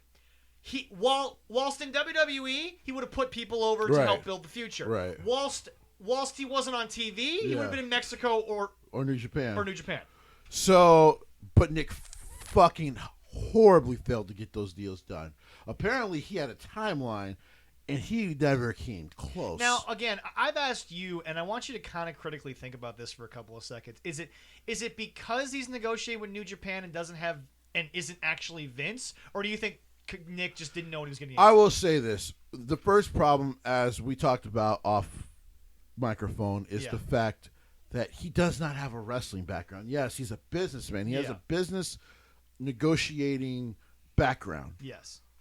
But this is the wrestling business, baby. Yeah. And you have to have some respect for whoever you're going to go try to work with. Because the truth is that Nick Khan might have come in saying, I've been successful, blah, blah, blah. I've got this, got that. I'm Vince McMahon's number one now. But Gato doesn't give a shit. Gato and the New Japan owner don't give a fuck about you, son. Especially, and again, Jesse, they're not the owners, but the Inoki family still has a large cultural stake in that company. And they don't give a shit. And they don't know who you are. They don't care. They don't care. They probably were like, "Are you related to Nick? Do you know Tony? Because we're kind of getting sick of that fucking guy. Do you know Shad? Because besides my boy Tomohiro Oh, by the Ishii, way, I have to segue. I have to. I'm sorry because it just popped into my head. What is Jesse's most famous line on this show? Why are they clowns in AEW? What happened at the Jags game? They all showed up in clown costumes to kind of go again. I'm sorry, Jesse. That was a great thing that just popped up. I had to say that. Are we sure they don't listen? Somebody has to be. Somebody who they know has to be listening. Yeah. We're all across the country, so great. No one else has called them clowns except for me. That's what I'm saying. It's just awesome. Because I was just wondering, for as great as they were, why are they clowns? And then at the Jags game, everyone showed up in clown outfits to protest the Khans version of the team. But anyway, back to your soap. We're getting great reviews in Jacksonville, Florida. Apparently. It was so great I had to. I'm sorry. Thank you. I didn't even know that. Yeah. You guys are listening down there. Thank you. So we appreciate you, Jacksonville. Oh, yeah. Here's the thing. Not the company based there, but you. Right. So here's the thing. Duval had to, sorry. One time. So, Nick, I got to give you credit. This is the first. Now, how... Well, no. Is it the second because of the MLW thing? But apparently Vince had already started to Okay. So while Nick might have closed the deal, I actually can't give Nick credit for that. Okay, fair enough. Because Vince actually wanted to use MLW as extra developmental. Okay, yeah. So with that said, Even though Joey Styles quit in, I think, one of the greatest ways I've ever seen someone quit on air. Right? Yeah. Yeah. He said, "Fuck this company. Yep. I'm not calling them fucking superstars. They're wrestlers." Yeah. Like, I'm like, damn, Joey. They basically just gave Joey a live mic, and Joey said, "Fuck it, I ain't working here ever again." Fuck you guys, I'm out. And then we worked with PWG. It was said, so fuck good. you guys, I'm out. It was so good. Anyway, but apparently they buried that hatchet. Yep. So Time will heal all wounds. time. Unless you are Bret Hart and Ric Flair. Oh God. Well, Ric Flair's the worst of it, but so you close this deal. You know what's next, Nick? Since you're now working with Impact and treat Impact right in this deal. Yeah. Oh, I think Scott's going to make sure that happens because Right. of what happened in AEW. Right. Despite what the fans think, Scott's bitter about it. And here's the thing. If I'm Scott, I go, listen, if we work very well together and New Japan sees that, what was my prediction? I said, man, I gotta think if Nick wants to make a splash in working with other companies, don't we gotta see Okada on WWE television? Ibushi? Something that rocks the foundation of American television. Here's the thing. Okay. We talked about them giving them Jushin. They gave him Ibushi. Right. And they offered him a contract, but Ibushi took the lifetime deal. The funniest part of that one was Ibushi literally. So Vince McMahon went up to him and was telling him how great he was. Yeah, you've told the story. And so Who is that? And Ibushi turned to his translator and said, "Who is this?" He didn't know who Vince McMahon was. Ibushi, we love you. But apparently Vince actually wasn't even upset at that. He was just like, well, I mean, he's a young guy. He probably wouldn't know why. But that, one of the funniest stories I've ever heard in pro wrestling. But it's your guy, Ibushi. I so love you love Ibushi. every He second. meant no harm. That shit was just funny. Yup. But here's the thing. I think Vince knows when shit's just innocent. Right. Here's the thing. Scott, you have a chance to really fucking change the landscape of Impact and pro I'm wrestling. Scott, I almost do that Right. behind the scenes Right. and make New Japan see that, because then Vince sees you in a better light, and then this just flourishes more. If you're Scott, Right. you'd be stupid not to attempt Correct. to get them to talk to each other. Correct. That's what I'm saying. Correct. Well, From a business standpoint, that'd be brilliant. Well, as I said before, I 'Cause think you can make wasn't it Triple H saying before, if they're going to sign a contract, it was like, which the right thing to do is like, okay, what we know what's in it for you, but in the long term, Well, that was the moment. does it work for me Well, that was the in a moment long that I term think deal? people realized Triple H was not on mic with Vince. In the sense that Vince was telling him to do it, that was Triple H saying, "No, we're open, Right. And technically, we've always been open. You just have to come with the right deal." Because Jesse's the first person to say, when the Attitude Era of WWE was at its peak, New Japan was a little bit down. Yeah, so I mean, it's like I don't mean to interrupt. Yeah. so like another 5 or 10 years in the down the road, is it worth it? I'm gonna go see if this is real, but someone just sent me an article. Okay. I can't. There's no way this is real. Because Okay. some of the it says that Tony Khan and Vince McMahon are in open discussions about working together. Interesting. Tony, he has said that he talks to Vince before. But the fact that if they're actually in open talks and discussing working together, Yeah. by the way, how fucking desperate Yeah. must you be in AEW? Yeah. All you guys do is take fucking pot shots. Now you're like, hey, listen. Let's work together. I kind of got most of your stars here. I'm Here's what fucking we're it gonna up. do. Here's what we're gonna do. Put a pin in that, All and we'll right. talk about it next week when All maybe right. it does break. Okay, And yeah. if it is yeah. real. But anyway, back to this. No, but Jesse, yes or no? When the Attitude Era was at its peak, New Japan was kind of down, and maybe Vince didn't necessarily want to work with Right. them at the time. That's not Vince being petty. That's Vince saying, well, I'm doing $10 million at the peak of the Attitude Era. Right. I really don't need you guys. Right. And any Japanese talent I'm featuring, they're American based anyway. I agree. So that's my thing there. So I will say this about Scotty Dean and Impact as we go into Impact Hard to Kill quickly. yes. And Yeah. Oh, was it hard to not watch? It was great. Oh, it was so good. Scotty has a chance this year through Impact Yes. to give us a full year of, I'll call it, a full year of wrestling's version of Spider-Man No Way Home. Okay. Where it's just, we yeah. just get all this shit we've always wanted. And because of Scotty making the initial, contacts and all that, Yeah. and that grows Impact as well, This could be a fucking excellent year in pro wrestling. And Impact could find. And by the way, if Impact on Access or on Twitch starts to bring in known WWE talent, woo! Some station's gonna call up. you. Some station's gonna call you. Maybe this is why Scotty's not getting on those Thursday deals that you've been talking about. Right. Maybe he saw this down the line. He was working on it. He's like, wait, this might be the path. Also, just maybe getting an Impact replay on Peacock. Yeah. So say if they are on like this channel that maybe no one watches, but it's like, hey, listen, can't watch it live. Listen, you can see. I'll just throw out. You can see Baron Corbin fight Moose on Impact on the replay on the Peacock. Well, now there's a shit ton of eyeballs on you. Does maybe because of the relationship, does maybe the pay-per-views start going to Peacock? Interesting. I doubt it, though. Fair enough. Here's why I say they that. They still need pay-per-view buys. Fight TV is paying a pretty penny. They really are, yes. to have those Impact pay-per-views. As Jim would say, we're going to say no for that, for the cock. Right. For no now. to the cock. To me, and I'll just say it one last time. While I like Peacock, it's gotten better. Yeah. It is one of the worst fucking deals they ever made. I would have never, because apparently originally 3 years ago they wanted Fox, before they got the Fox deal for SmackDown, they wanted Fox to buy WWE. Having NBC take over. Rumors, FYI, but I mean. Well, Freddie Prinze used to work there as a lead writer. Right, exactly. And so what he was saying was, because he still had a friend there who was the lead writer. Yeah. And he was like, well, listen, he's like, I want to call it a rumor, but apparently it's actually been semi-confirmed that there was talks between WWE and Fox about that. But here's the thing. I'm gonna say this only one last time and why I feel this way about Peacock. Yeah. I would have never allowed Viacom or NBC, and I think the only reason they did is because, of course, USA has Raw. Yeah. But I would have never fucking allowed them to have my network for anything. I agree. I would have never trusted Viacom with shit. I agree. Don't edit it. Just in case. Try to strike the fucking video on YouTube. But I don't trust them. But now Too Hard to Kill. Oh yeah. God. From Texas death matches to the invaders of Ring of Honor. By the way, it main evented. It should have. Leroy, card. All right, card.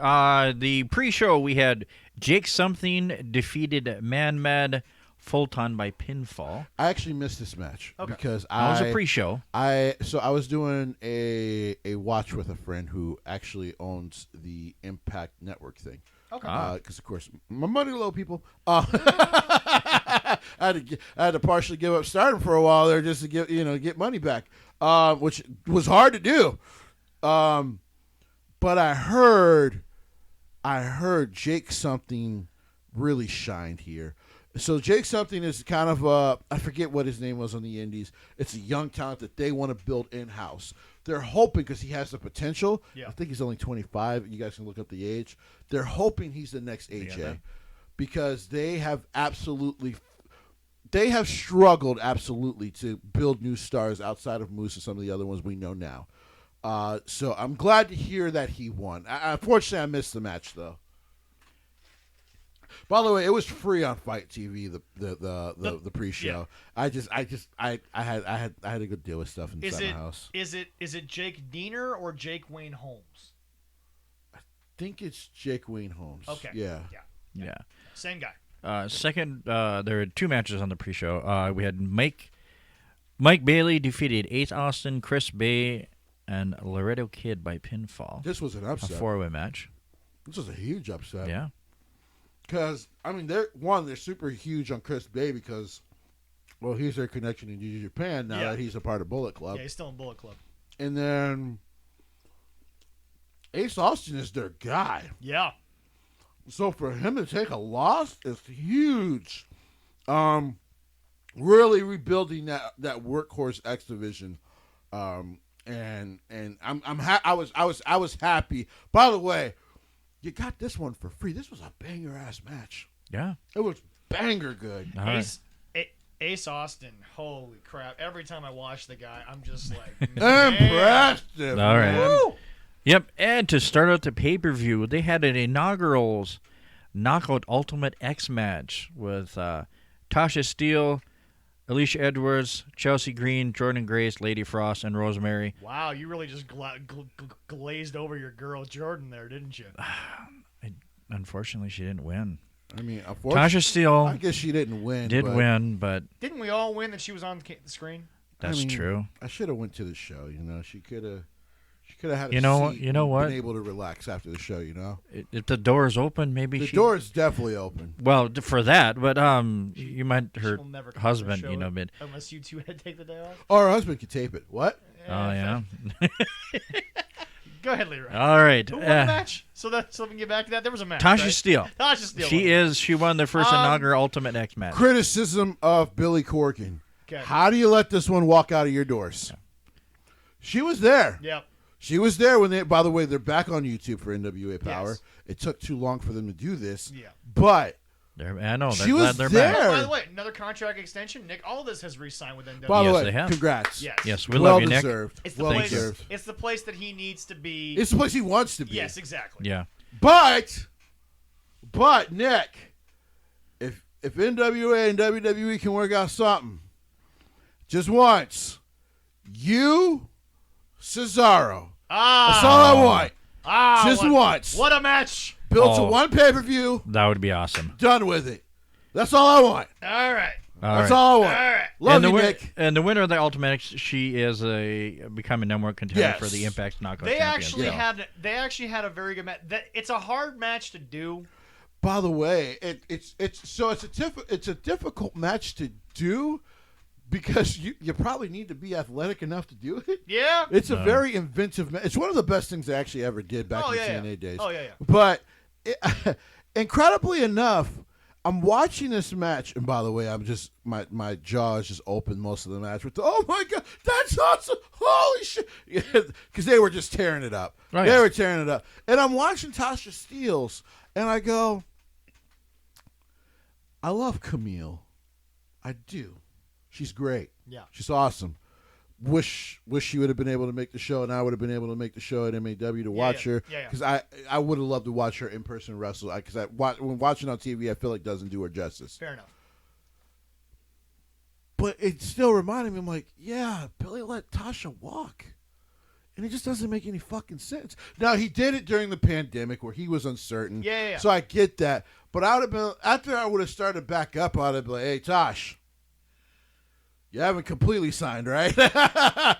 So she was starting to compete for their championship. Young black woman, only about 24 from Brooklyn. Yeah. So one of my people. Fuck you, Eddie. I'm kidding about that. Oh, Lord. And fuck Bubba Ray while we're at it. But yeah, no, and she's a star. And yeah, she's going to do big things at Impact. I got a great feeling about her. But again, this goes back to my point that I've been trying to make is that. By the way, there was a moonsault. I don't think it was Tasha. No, I can't remember. No. But they basically somebody recreated. It was the skipper spot. Yeah. It was fucking crazy. But again, Jesse, the African American talent that's being pushed, they deserve because they are stars. There's just so many really good African American stars out there right now. JDX, who we'll be talking to. Yeah. JDX, which, if you go to AEW, and I'm going to tell you this and you come on the show, sir, if you are not competing for the TNT Championship, I will personally find a way to buy out your contract. Oh, damn. All right. That's how much I believe in him. All right. All right, now we had Impact for the X Division Championship, and the stipulation with these two gentlemen was Trey and Steve McLean is if McLean lost, he would no longer be able to challenge Meg out for championship, and he did lose. Yet Trey Miguel is still the champ. Yeah. Yet, to be fair to Steve Macklin, still a top mid-card star. Yeah. I got to be honest. Those boys in MSK, them rascals, man. They having fun in wrestling right now, all over the place. So it was funny. So when they kind of announced this deal, you want to know the first wrestler I thought about? Trey Miguel. Because I thought to myself, now that MSK has been doing stuff with Imperium, yeah, I said, man, if we're just a couple nights they can get their rascals back together. Which is weird because guess what? Now there's a relationship that this could There work. you to go against Walter and Imperium and just go give them 25 minutes. Oh my god! The chops, the splash. Oh my god! Walter's last NXT UK match has been announced. Yes, it is. It is his final. Yeah. Things changed in his personal life. We all get that. Right. Things happen. Right. He's chosen that he wants to at least give it a chance. Right. It doesn't mean that he's going to become Vince's guy for the next 15 to 20 years, but he's going to give a run in the United States a chance. Right. He's got a place, like you were talking about. Yep. There was a rumor. Yep. We're not going to reveal his real name, Right. but yeah.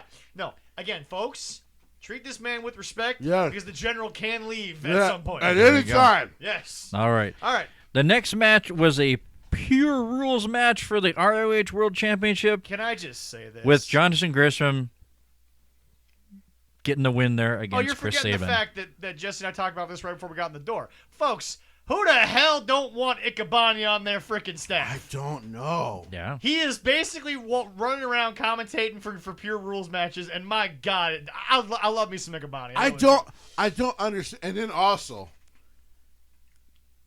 Tom Phillips has now been announced, by the way, as the play-by-play guy for Jonathan, Impact. I gotta Yep, be you honest. got a new job, so that's I good. screwed up last week. Okay. And maybe I was wrong to give it to. I think I gave it to Roman Reigns. Okay.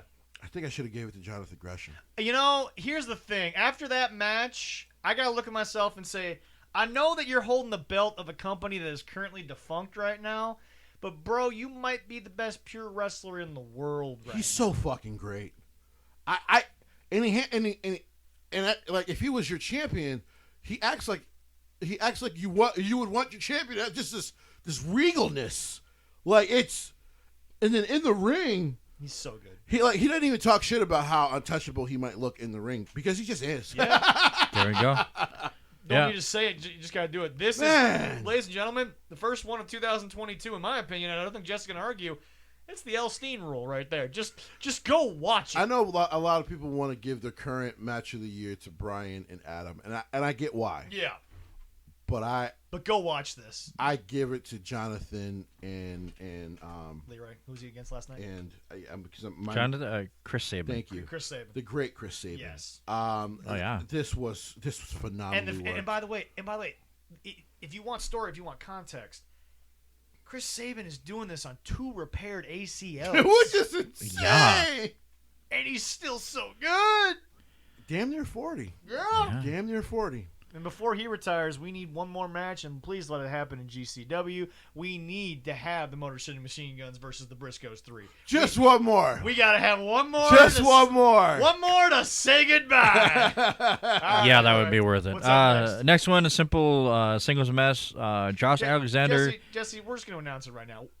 You're going to take us to your home one of these days, but we're going to hop the borough, as I say, no one else says. We're going to hop the borough over to the Garden State. We're going to go see a GCW show. Oh, we have to. But we're going to need some ponchos, and we're going to need some Hey, Gene, we'll hit you up when we're over there. Yeah, Listen, he's another one. Maybe we all fucked up. He's been the best wrestler on the planet the last 6 months. Everywhere Impact has let Josh Alexander go. Yeah. By the way, hey, Ethan Page, I get your issues with management. But your partner looks way better. Oh. Way better without you, sir. Well, the problem is he's too busy hamming it up with your boy Scorpio over there. Fucking clown. Next match. Yep. Yeah, he won by submission. So the next match is a 10-man hardcore war with Eddie Edwards, Rick Swann, Willie Mack, Heath and Rhino. It's amazing. The Good Brothers, and Violent by Design. It's amazing what a 10-man... Hey, for once, they don't look like clowns. Hey, Jesse, it's amazing what a 10-man looks like when you build to it and not just have it on fucking television. And we had the Good Brothers and the Violent by Design losing by pinfall to Eddie Edwards. And then... Got their ass whooped by Matt Taven, Bennett. A little ROH my invasion. God, PCO. Yep. Maria Kanellis. Yep. And then my other guy. Oh, shit, I forgot his name. Gosh darn, that outfit she was wearing. Holy shit. By the way. Oh, yeah. We forget. We first saw her in 2011 on that stupid fucking Divas contest thing. And they made her into an idiot. And they did make her into an idiot fucking wait a minute. She wasn't Playboy. She wasn't Playboy, That but was after she got there, Leroy. I know, but he doesn't care. I don't care. I'm just saying. And I've seen it, and she turned herself into one hell of a manager, especially working with her now husband. Yep. Who, by the way, before she came along, was floundering in Ring of Honor, and they just showed up and whooped everybody's ass. Yeah, that was crazy. This was this so far. Vincent. Thank you. He's, by the way, look him up. Look up his ROH matches. He's great. Been a Ring of Honor guy for over a decade. He's been great. Yeah. But I apologize. I forgot his name. But Matt Taven getting more shine gives my heart. All right. Because Matt Taven used to be a guy in Ring of Honor that got go away heat. Yeah. Because he was a guy they would push, and you were just like, he's not the guy. He was a jag. As the great coach, he's just another guy, man. But Matt Taven stepped up his game so much in the last 3-4 years that you were like, okay. And you even said his ROH title run was a little underrated. It was definitely underrated because he already had that heat. Right. Because there were still some people in the Ring of Honor who were like, why is he the champion though? Like, he's a mid-card guy. He's just a guy. But he's great. Yeah. Oh. All right. And PCO. Listen, if Impact can get me PCO, Matt Taven to tag team against the New Day, I will cry this year. I think you're okay. I think you're understating what Scott could give the world that might be the greatest segment ever. It's the New Day. Yeah. And Danhausen. Oh my God. I don't know why I didn't think of that. And now it's all you want. Is he Danhausen like your unicorn? Is he how is injury? Danhausen was a Ring of Honor guy. Yeah. No, I know a free agent. He was injured. No, he's hurt now, but that doesn't mean he stopped being Danhausen. Oh no, he's still Danhausen. Oh, he's hurt for torn ACL or something like that. Broken foot. Yeah. He's still recovering from that. Yeah. Okay, all right. Yeah. Oh, dude, even better. Danhausen in a segment with Riddle. Holy shit! Wow. That comedy writes itself. Who's gonna forget their lines on that one? No. Just Danhausen and Seth. Because think about it. Oh my God. Seth. Remember when Seth worked with New Day? Frickin' Remember Rollins. when Seth was working with New Day? Like, why? Why did I say anything? Come on, man. Him and Danhausen. Oh my. Danhausen or Dasshausen? It's Danhausen. It's right? Danhausen. Yeah, Danhausen. Yeah. Yeah. Oh, that just made my heart happy to think There we about. go. The Drip God, maybe future Universal Champion. We'll talk about that a little later. The possibilities. Right, the possibilities. All right, let's go. All right, then we have a triple main event to talk about. Triple threat from the Impact World Championship. There was Moose. Wasn't Josh Alexander versus Jonah on this pay-per-view? No. Yes, I told Josh Alexander defeated Jonah by submission. Yeah. I told you that. Yeah. Oh, we discussed that. Jonah, by the way, having a heck of a or post WWE run. Yeah. By the way, I was shocked he even showed up to Impact, because in an interview he said he was pretty dead set in 2022 of moving to Japan.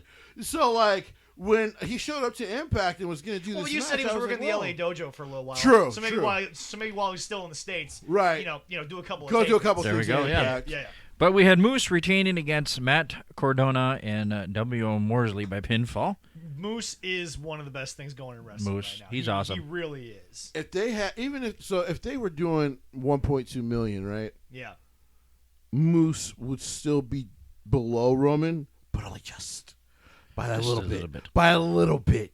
Oh, damn good match. That would be a good match. He doesn't do the acknowledge me stuff. Yeah. But the condescending nature. So he cut a promo 2 weeks ago. Pissed me off, and I'm like, damn, he worked me into anger. Good job, Moose. So he's cutting a promo on Morrissey. He's like, listen, I brought you here. You're supposed to be my guy. And you want my title? You don't belong in this picture. You're a mid guy. I'm like, God damn, dude! The man is sober. He's trying to get his life together, and you just why? And then I was like, damn, he's good. He got me to get angry. Reminded reminded me of Samoa Joe telling Jeff, if this were an AA meeting, sit down and shut up while I'm Oh, talking. which probably made Randy Orton break character because the shit was so funny. Randy Orton lost his shit. But so good. it was, man, listen, Moose, if you guys go look up somebody set up a Best of Moose thing, which Impact actually went and liked on YouTube. I thought that was big of the company. Instead of taking it down, they actually went and liked it.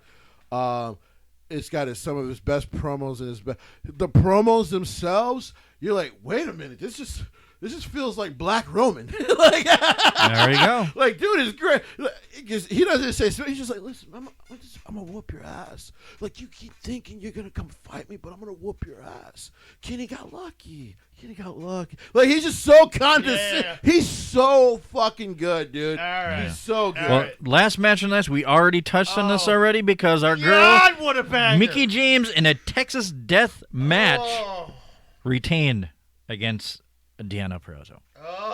Mickie James. We love you, Mickie. I did say when they beat Deonna that they might have backed themselves into a corner, but when you come out with a banger like that, I ain't got a problem with it, yo. Mm-hmm. I ain't got a problem with it at all. Mickie James is a 44-year-old woman with 3 kids. And can still wrestle like that. And I would not kick her out of my bed for eating crackers. Well, no, but God, no. I would be very concerned about what Nick towering over you has to say about that. Yeah. We're not talking about him. As great I'd be hurt. But here's the thing, man, about this match.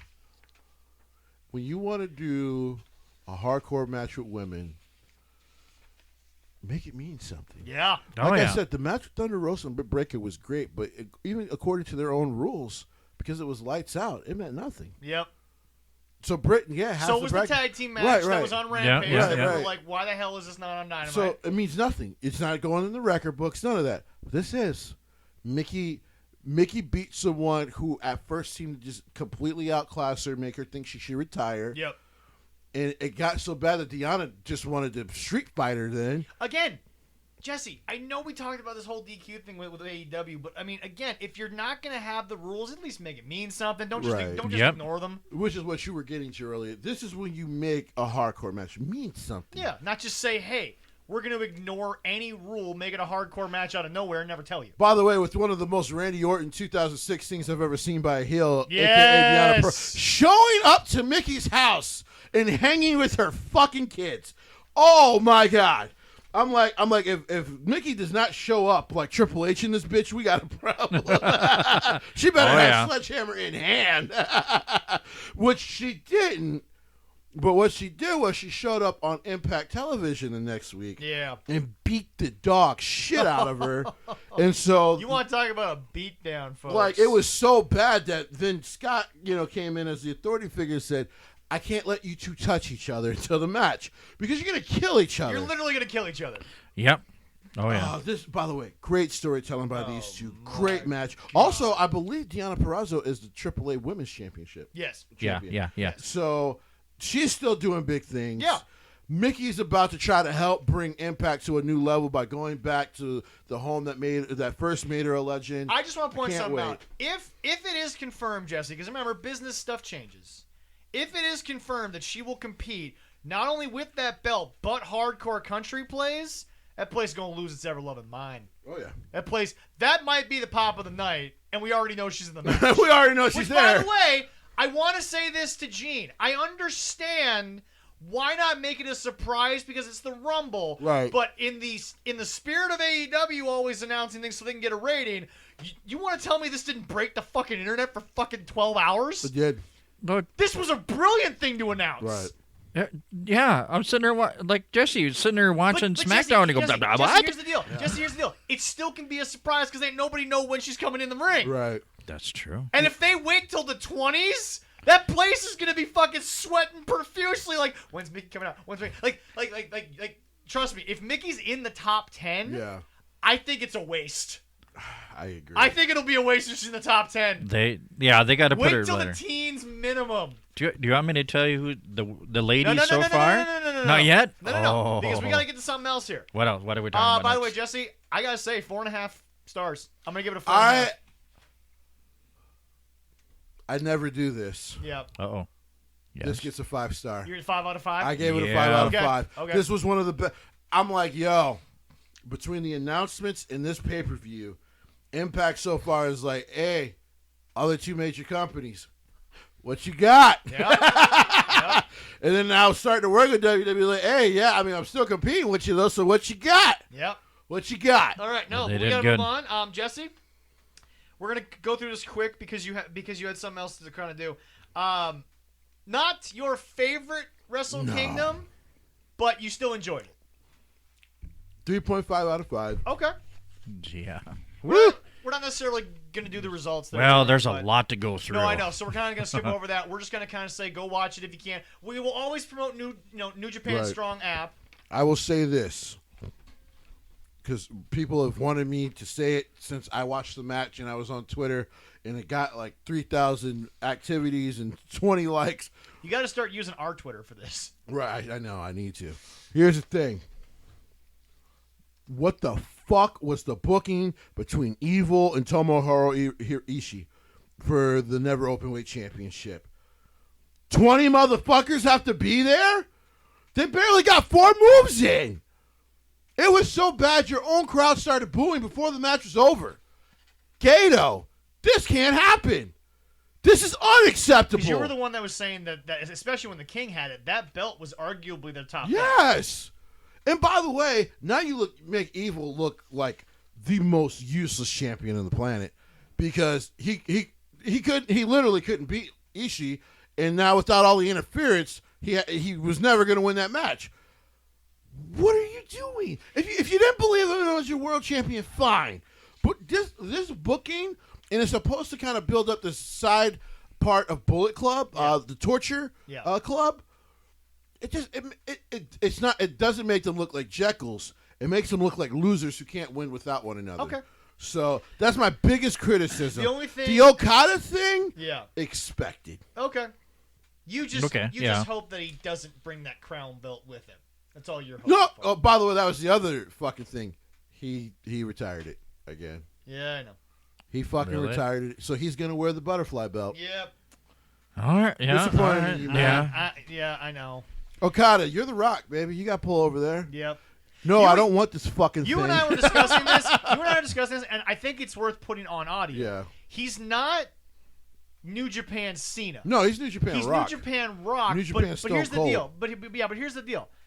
He's the Rock because you and I both agree Rock would have become Cena if not for the fact that the Rock's personality at that time in Hollywood was so ever pulling him to Hollywood. Right. Because by the way, 2 straight banger-ass matches. But as I tell people who don't know New Japan, and I'm like, man, Okada's this legend.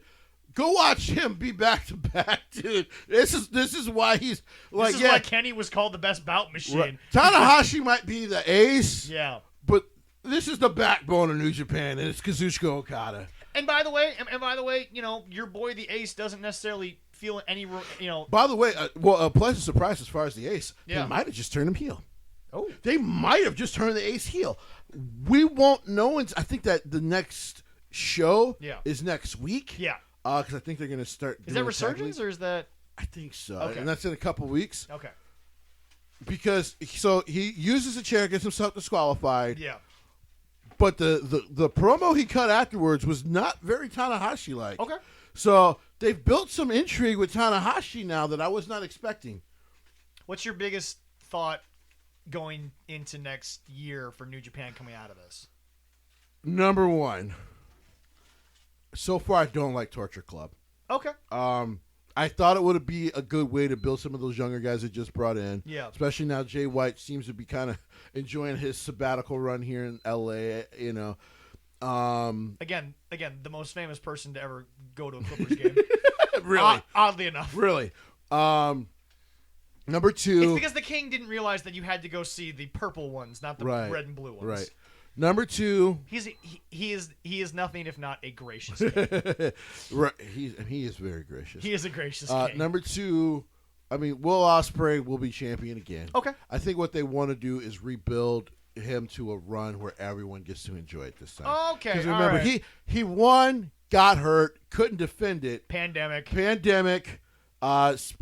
Spend some time, healing himself back home. Yeah. Comes back to the States to kind of get back into New Japan. Yeah. And then, at that point, still can go though. I mean, that's the most important. He's Will fucking Ospreay.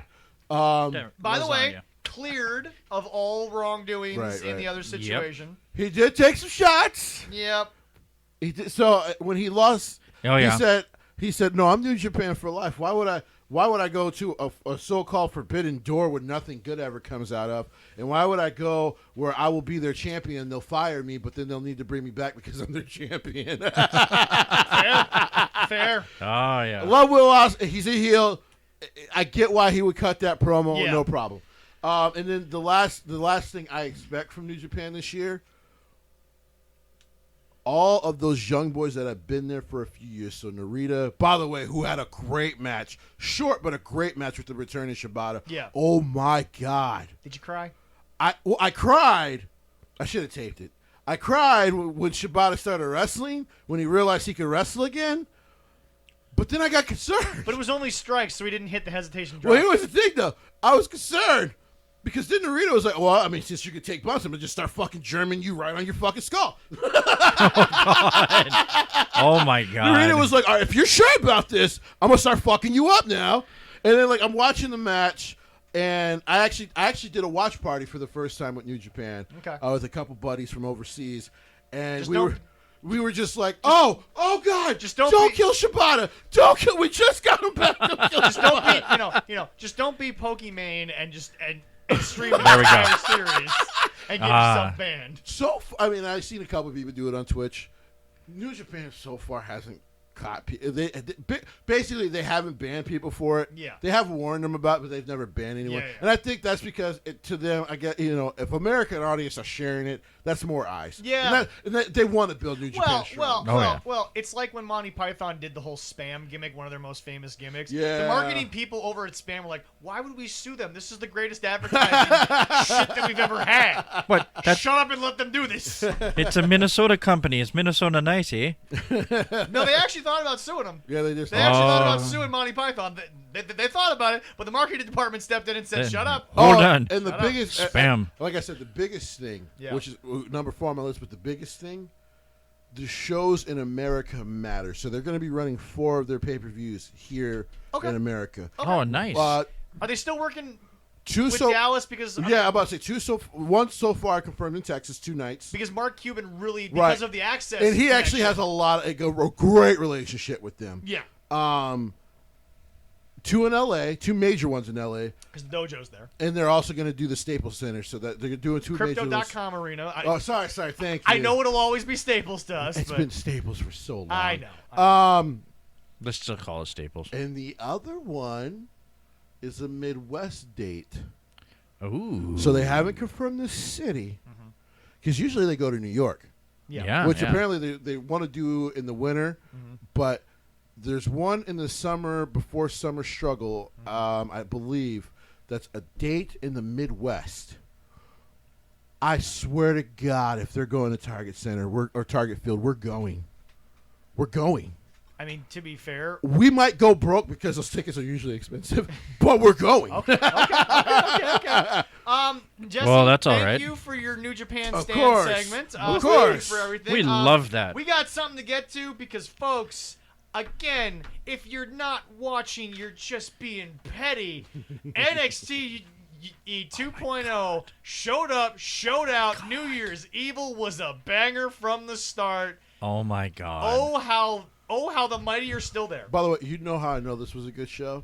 The normal haters of NXT 2.0, yeah, kind of the more famous reviewers, were like, guys, I can't come on here and hate it. It was a really good show. Leroy, what do you got for us?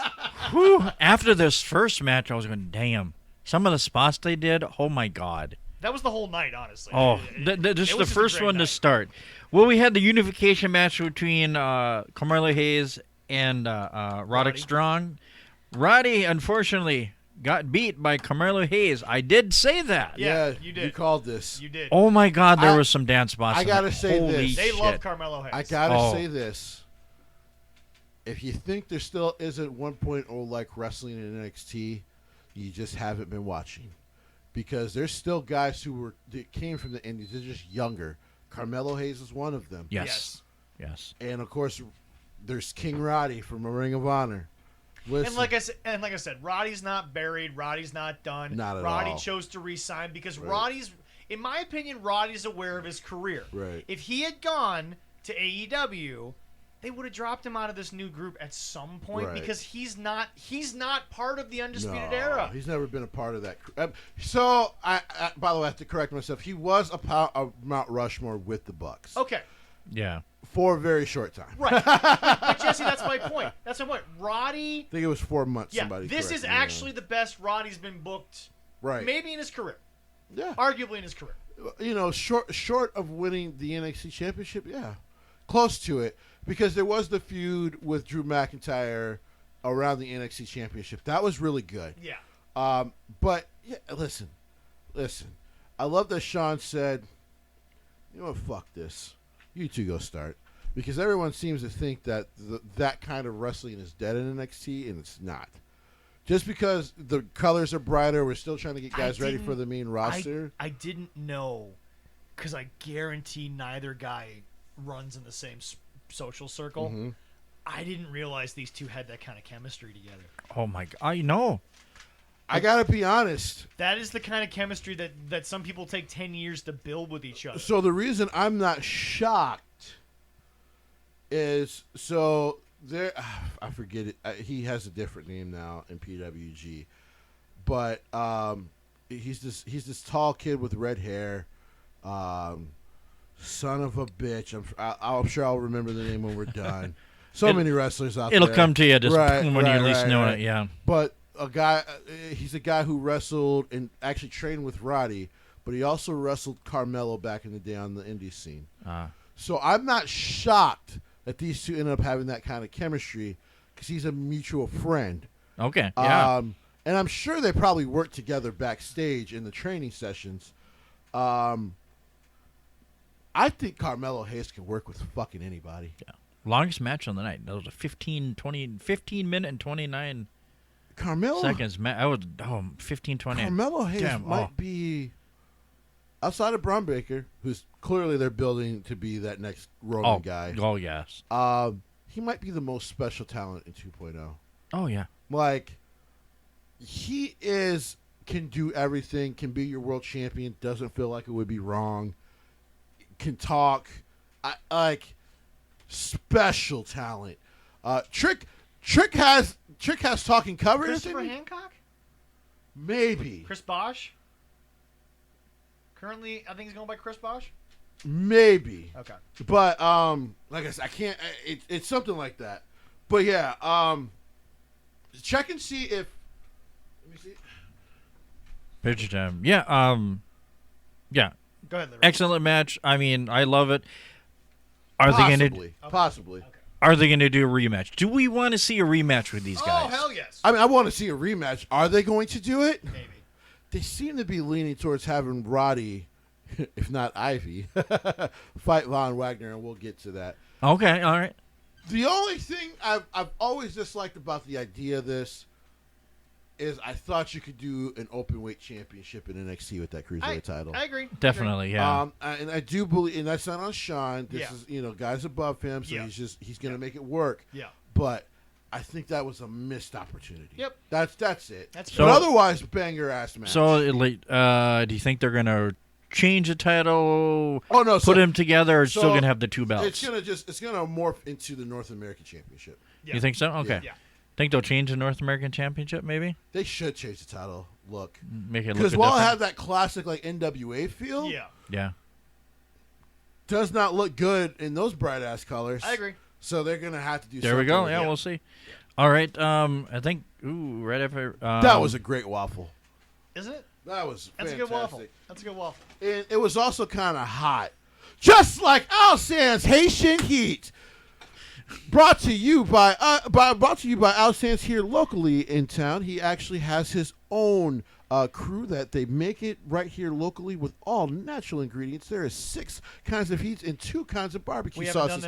Go ahead and do the. We haven't done this in a while. Here's some sound bites and facts.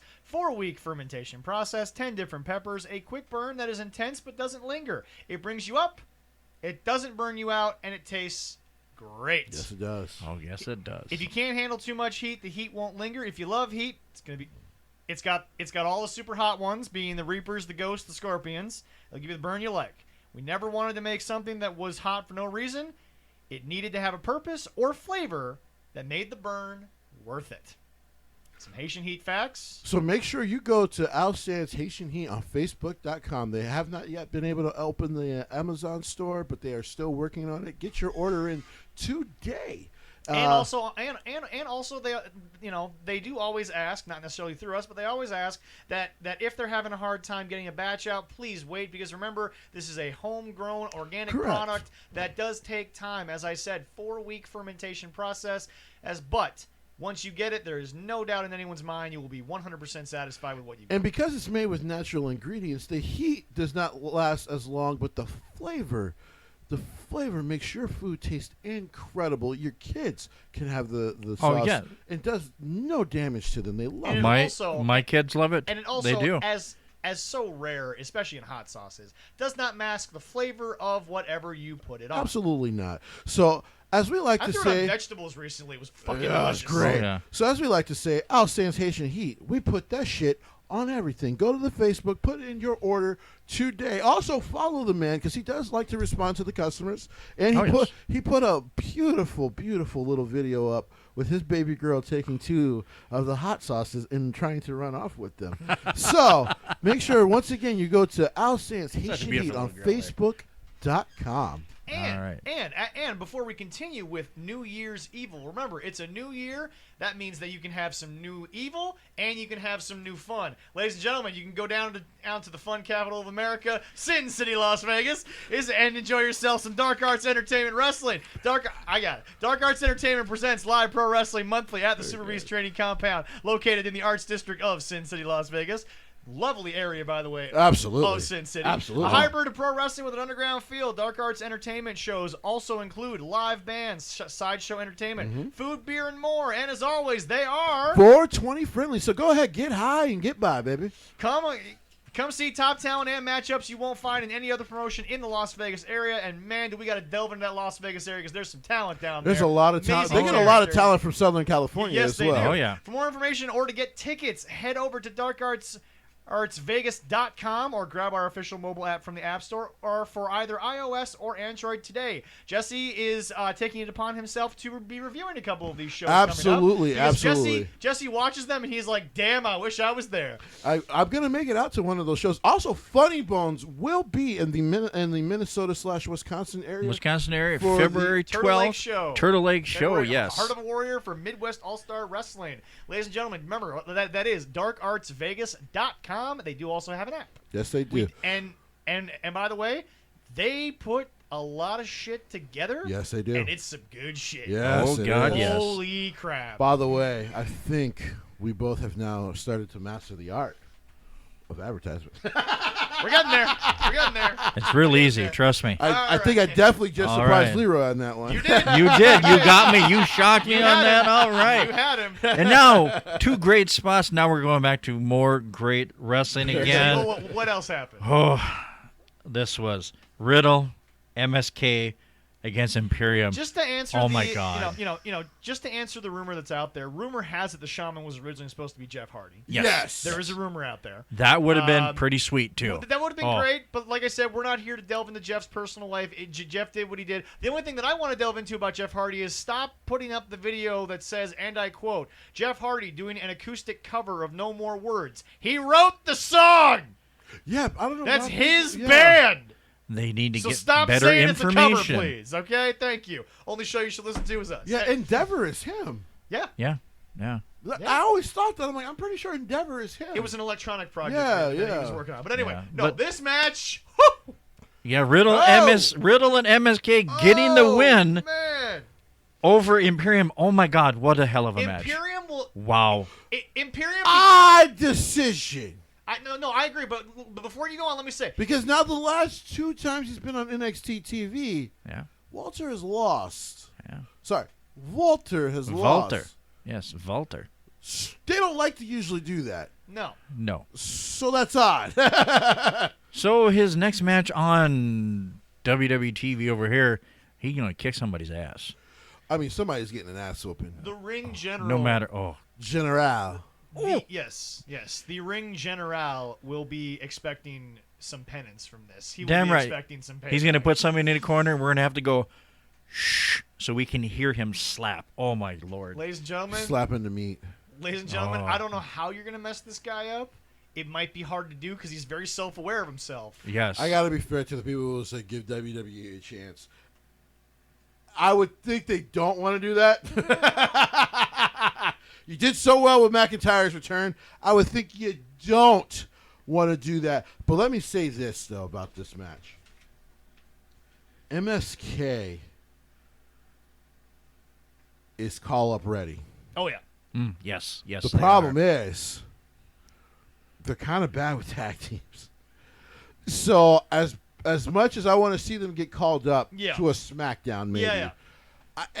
My God, I gotta be honest with the critics. I don't trust the main roster booking to get them up there. They're so good. And entertain. By the way, chemistry with Matt Riddle, I didn't know they had. Now I didn't mind this when I first, when I saw this match. Well, like I said, and I quote, Matt Riddle apparently once he's in ring is just unstoppable, amazing. Oh God, yes. Yes. What's really cool and why I'm happy it wasn't. It sucks that Jeff got fired, but while I'm happy that this wasn't Jeff, is that Walter and Riddle have a lot of history. If people don't know, a lot of meaty slapping history. Yes. So to see these two once again, even for a few minutes, was really awesome. Yes. All right. And my last point on this is Imperium will never get the credit that they deserve for NXT 1. Right. But my God, are they smooth? They are. They're the best tag team in NXT that never gets talked about as the best tag team. I agree. And then in between, I can't remember what match it was.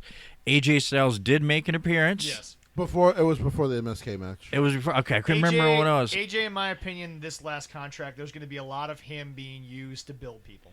Yeah. And which, by the way, he's fine with. Right. He's got no issue with. And after this, next week, he's going to be on Wednesday. Main event or Tuesday. Grayson Waller.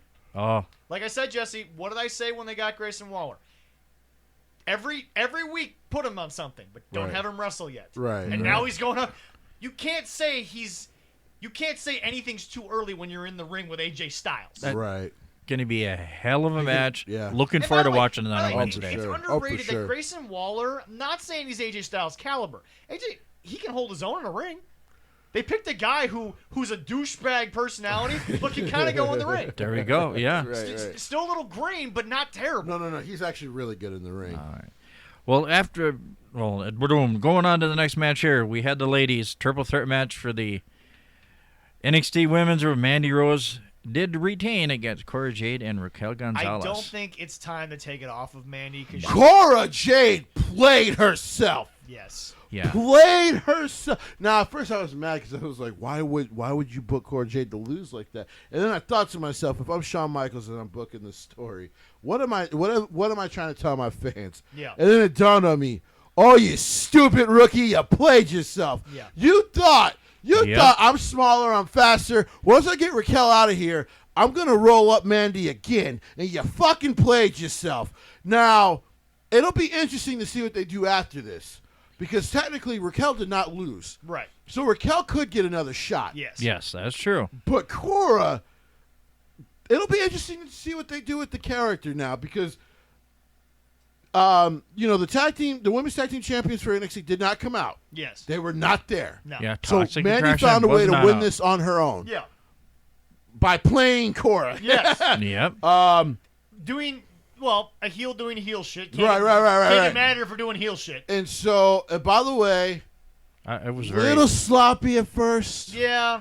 Once they really got into the meat of things, it was better. They are really high on Cora Jade. They are. Which I think is ultimately in my top 5 biggest surprises so far of NXT 2.0. Oh, yeah. Is that they were so high on her so quick. Oh, for sure. I did enjoy Mandy's entrance. Of course you did. That was cool. Of course you did. Yeah, but her entrance, we didn't see anything. But then she came in her outfit. Oh, yeah. I love the outfit. I was about to say, of course you did. God damn. All right. Do you blame me? You are such a damn. Do you Leroy. blame me? Leroy is such a dirty ass man. Yep. Thank you. But I will say this. Back to the wrestling there. All right. I will say this overall Great about match. the women's division. Yeah. There's a lot of contenders. Oh, yeah. So it's There going to be is. very And tough. you know what? It's like, who's next? In this new era, starting out with Mandy Rose, having a heel be up there, and having a crop that we don't know about but has a lot of untapped green Her potential. going to NXT was the best thing she did. Yeah. I'm not even speaking for her. Right. I think overall for this division, Back to NXT. Yeah, she was the best first choice. Yeah. For this division so far. You know, I'm thinking either Raquel or Kaylee. I will say this. One of the two. I think. You got to call up Raquel at some point. Here's the problem. If yes. you do Kaylee Ray, you put yourself in the Ruby category. Yes. Because she's just overall better. Yeah. Now, yes, you can have the outside interference to protect, Kaylee Ray. Yeah. But that WWE does that so much that it would feel so predictable. In my opinion, if you don't want to write Kaylee Ray off of NXT to get her up to the main roster, give her a title reign, give her a short couple of months with it. Just literally pull the trigger on her and then call her up because, like I said, if she makes it to the main roster, I think she'll be okay. Right. Whereas I think Ruby was actually more okay in NXT. I think Kaylee Ray would be more okay on the main roster. Okay, there you go. Before this match, though, I might have found my soulmate. Ah. Oh, I'm so happy. I'm backstage, Oscar's Casey kill you. Kent I know she's going to be mad, but it's another Asian woman, so she might not be too mad. So she might actually want to join. I heard they're very poly. I'm kind of poly myself. I would love to marry both of them. 2 thumbs up for that. 2 thumbs way up. Thank you, God. So Jesse should follow each statement with his Twitter handle and make sure that all the hate mail goes there. You can find me on Twitch at JStow is renting on radio. All right, so before the match, Casey Catanzaro and Caden Carter. Thank you, the one who just decided to become a TikTok star. There we go. Are working out, and they're talking about how, because Amari Miller walks up, one of their call-ups. Yep. They're talking about how they want to be the next women tag team champions. Of course, they weren't on the show. Yeah. And behind them working out was Indy Hartwell and, what's that girl's name? Her buddy? Yeah. Oh, yeah. Keep going. I can't remember her name, but yeah. So they come up, and they're like, you're not going to be the women's tag team champions. They start making a bunch of short jokes, which I just didn't think were funny because they're just obvious. And then they said, well, next week, you find a partner, and us three will take on you two and your partner. Here's where the fun happened before that match. So, Indy... Persia? Thank you. Persia, Parada. yes. Thank you. Persia Parada. So Persia turns around, and Tiffany Stratton's sitting down. And they go, would you like to be our tag partner next week? Tiffany, now some people were annoyed by this, but I found it funny. It was like the spoiled rich kid. He said, ew, daddy, these girls are talking to me. And runs off. Another character from NXT 2.0 that reportedly that they were going to pull, but damn, it's growing on me. It's just... It's good. It's good. It's there. They were going to pull it because the way they were marketing it was a little questionable. I agree. And then, so she walks off, and then my soulmate, formerly known as Karen Q, now known as Winchew. She's sitting there, like, looking like she's sleeping. She wakes up because, I'm bored. You bitches shouldn't be in the tag team title picture. I should be the champion. I'm great. I used to be with Boa as the scary woman.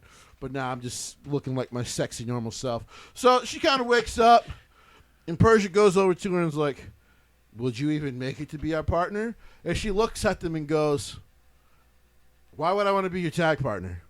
But you know what? It gives me some shine. I'm going back to sleep. So she puts the goddamn eye covers back on, puts up her cover, lays back down, goes back to sleep. And then we'll have a 6-woman tag match next week. And I looked at her and I went, that's how I feel most of the time about American wrestling. Like, why should I watch this? I'm just going to go to bed. Yeah. I'm good looking. Yeah. Why would I want to tag with you? If this character is done right, she's going to be a megastar. Yep. Because everyone kind of has that, like, laid back sometimes. You're just like, yeah, I don't really care. Yeah, like, it's almost Orange Cassidy done right. Think about it. And I like Orange Cassidy. With less pulp. Right, way less pulp. But here's the thing about Orange Cassidy. He doesn't talk very much. Sure that got you old, man. Orange Cassidy doesn't usually talk. He does the little things. Yeah. And when he talks, he's actually kind of a smart guy, so he'll say a lot of smart shit. Yeah. But, like, because he doesn't talk very often, it's just like, yeah, whatever. Like, your attitude towards him. Yeah. Yep. And so... No problem saying it.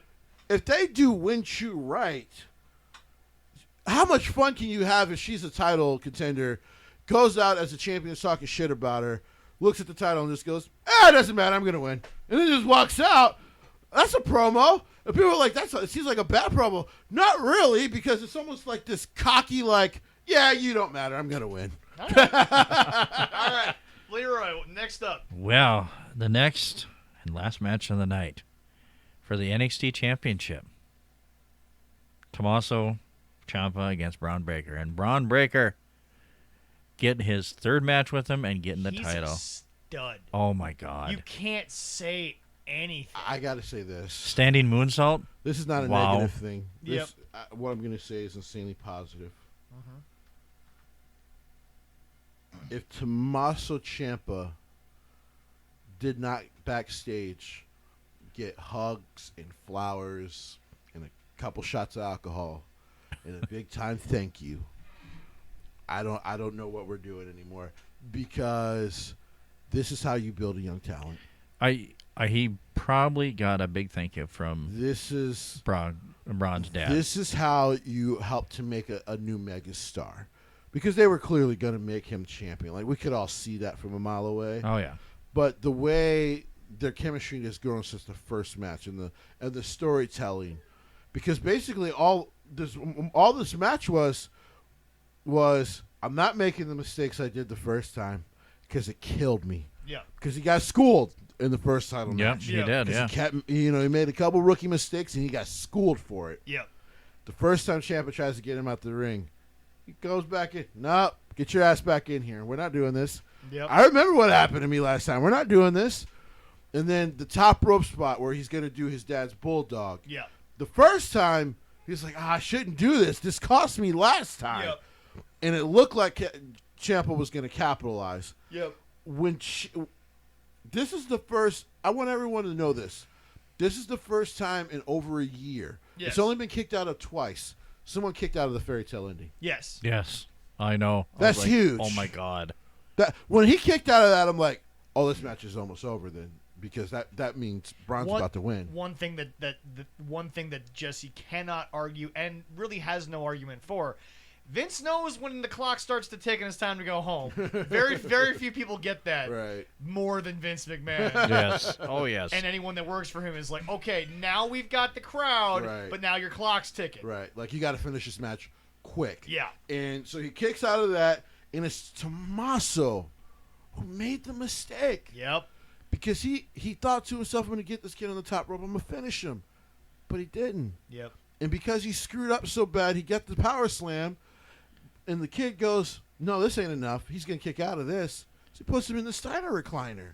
Yep. Now, I would have preferred if they would have played the he passed out. Yep. But because of what happened after he taps, where he looks at Tommaso like, this is all right, right? And Tommaso's like, you did it, kid. Like, I got nothing. He nods to him, acknowledged him. You did good. And again. And rolls out, as we talked about, rolls out the ring. Yep. Off camera, shakes the hand of Rick Steiner, walks to the back, lets the kid have the moment. This was perfect storytelling. Yes. It's so wonderful. It's the biggest thing that outside of Impact, I think a lot that WWE and AEW often fuck up. Just finish the story perfectly. Like, if it's there and you know you have two capable people tell the story in the match, then you finish the story. And like I said, the one company I've seen do it perfectly outside of NWA is Impact. because Impact, anytime I see them get ready to end a story in the match, their wrestlers are so intelligent about telling the story, and maybe that's because of the trainers that Scott did keep, all those legends. Because they did let Jerry Lynn walk out, which I think is still a bad idea, but AEW's not using him, so whatever. Apparently they're not using him for anything. The legendary Minnesotan Jerry Lynn. Jerry Lynn's just a... What you can learn about wrestling in 30 minutes of just talking to Jerry Lynn is worth a lifetime of trying to meet the man. Right. Yes. Oh, yeah. Anyway, before I get into that, we're done with AEW for the day. It's just one of those things to see a story perfectly told like that. And no one's mad that Braun won. And no one's mad that this is probably, now after seeing that they did the dark match, it might be the last time we have seen Tommaso in NXT. Tommaso, in my opinion, if this is the case, because Allison even said, well, I thought he was for life. Again, you say things at one point, and you kind of get stubborn, and you stick to it, and you want to be this. I'm not saying that 2.0 pushed him out the door. Never said that in my life. They would keep Don't want to say in that. A heartbeat. My point is this. It's like Volter. What's the harm in giving it a chance? Right. So you tell the kids, I'm not going to be home for X number of weeks, maybe a month, whatever. Right. There's nothing wrong with giving it a chance. And apparently there's a huge pay bump when getting called up as well. Oh, yeah. But it's just, if Tommaso is just doing it to fill the roster for right now, cool. If he is going to try it, no one's mad about it. Right. So, but again, it's just, sometimes in your life, you turn around and you're like, I said a lot of things, things change. Right. Volter is here because his school is something that he can keep doing. Correct. Whilst here. Correct. Because remember, he does need to take advantage of his own time frame. Right. And he also had a relationship change. Yeah. That happened. Right. So the thing about Tommaso, we don't know what's going to happen. It's only dark matches because he's done that before. Right. But the thing is, if he does do it, he's not a liar. He's not a Benedict Arnold. He's not anything. He maybe just had a change of heart or a change in pocketbook size. Because like Jesse said, they go bump you up and pay a little bit. Oh, quite a bit. And if he's only got X number of years left because of the neck, why not make the money? Here's the thing. I've always said, if you're already in NXT, you were one of those guys. Like I know Keith, unlike Britt, because Wyndham so far has said nothing. Yes. He didn't do the interview. He said nothing. Because that was scheduled for like 2 weeks after. It was. After he got cut. And he decided not to do it, and he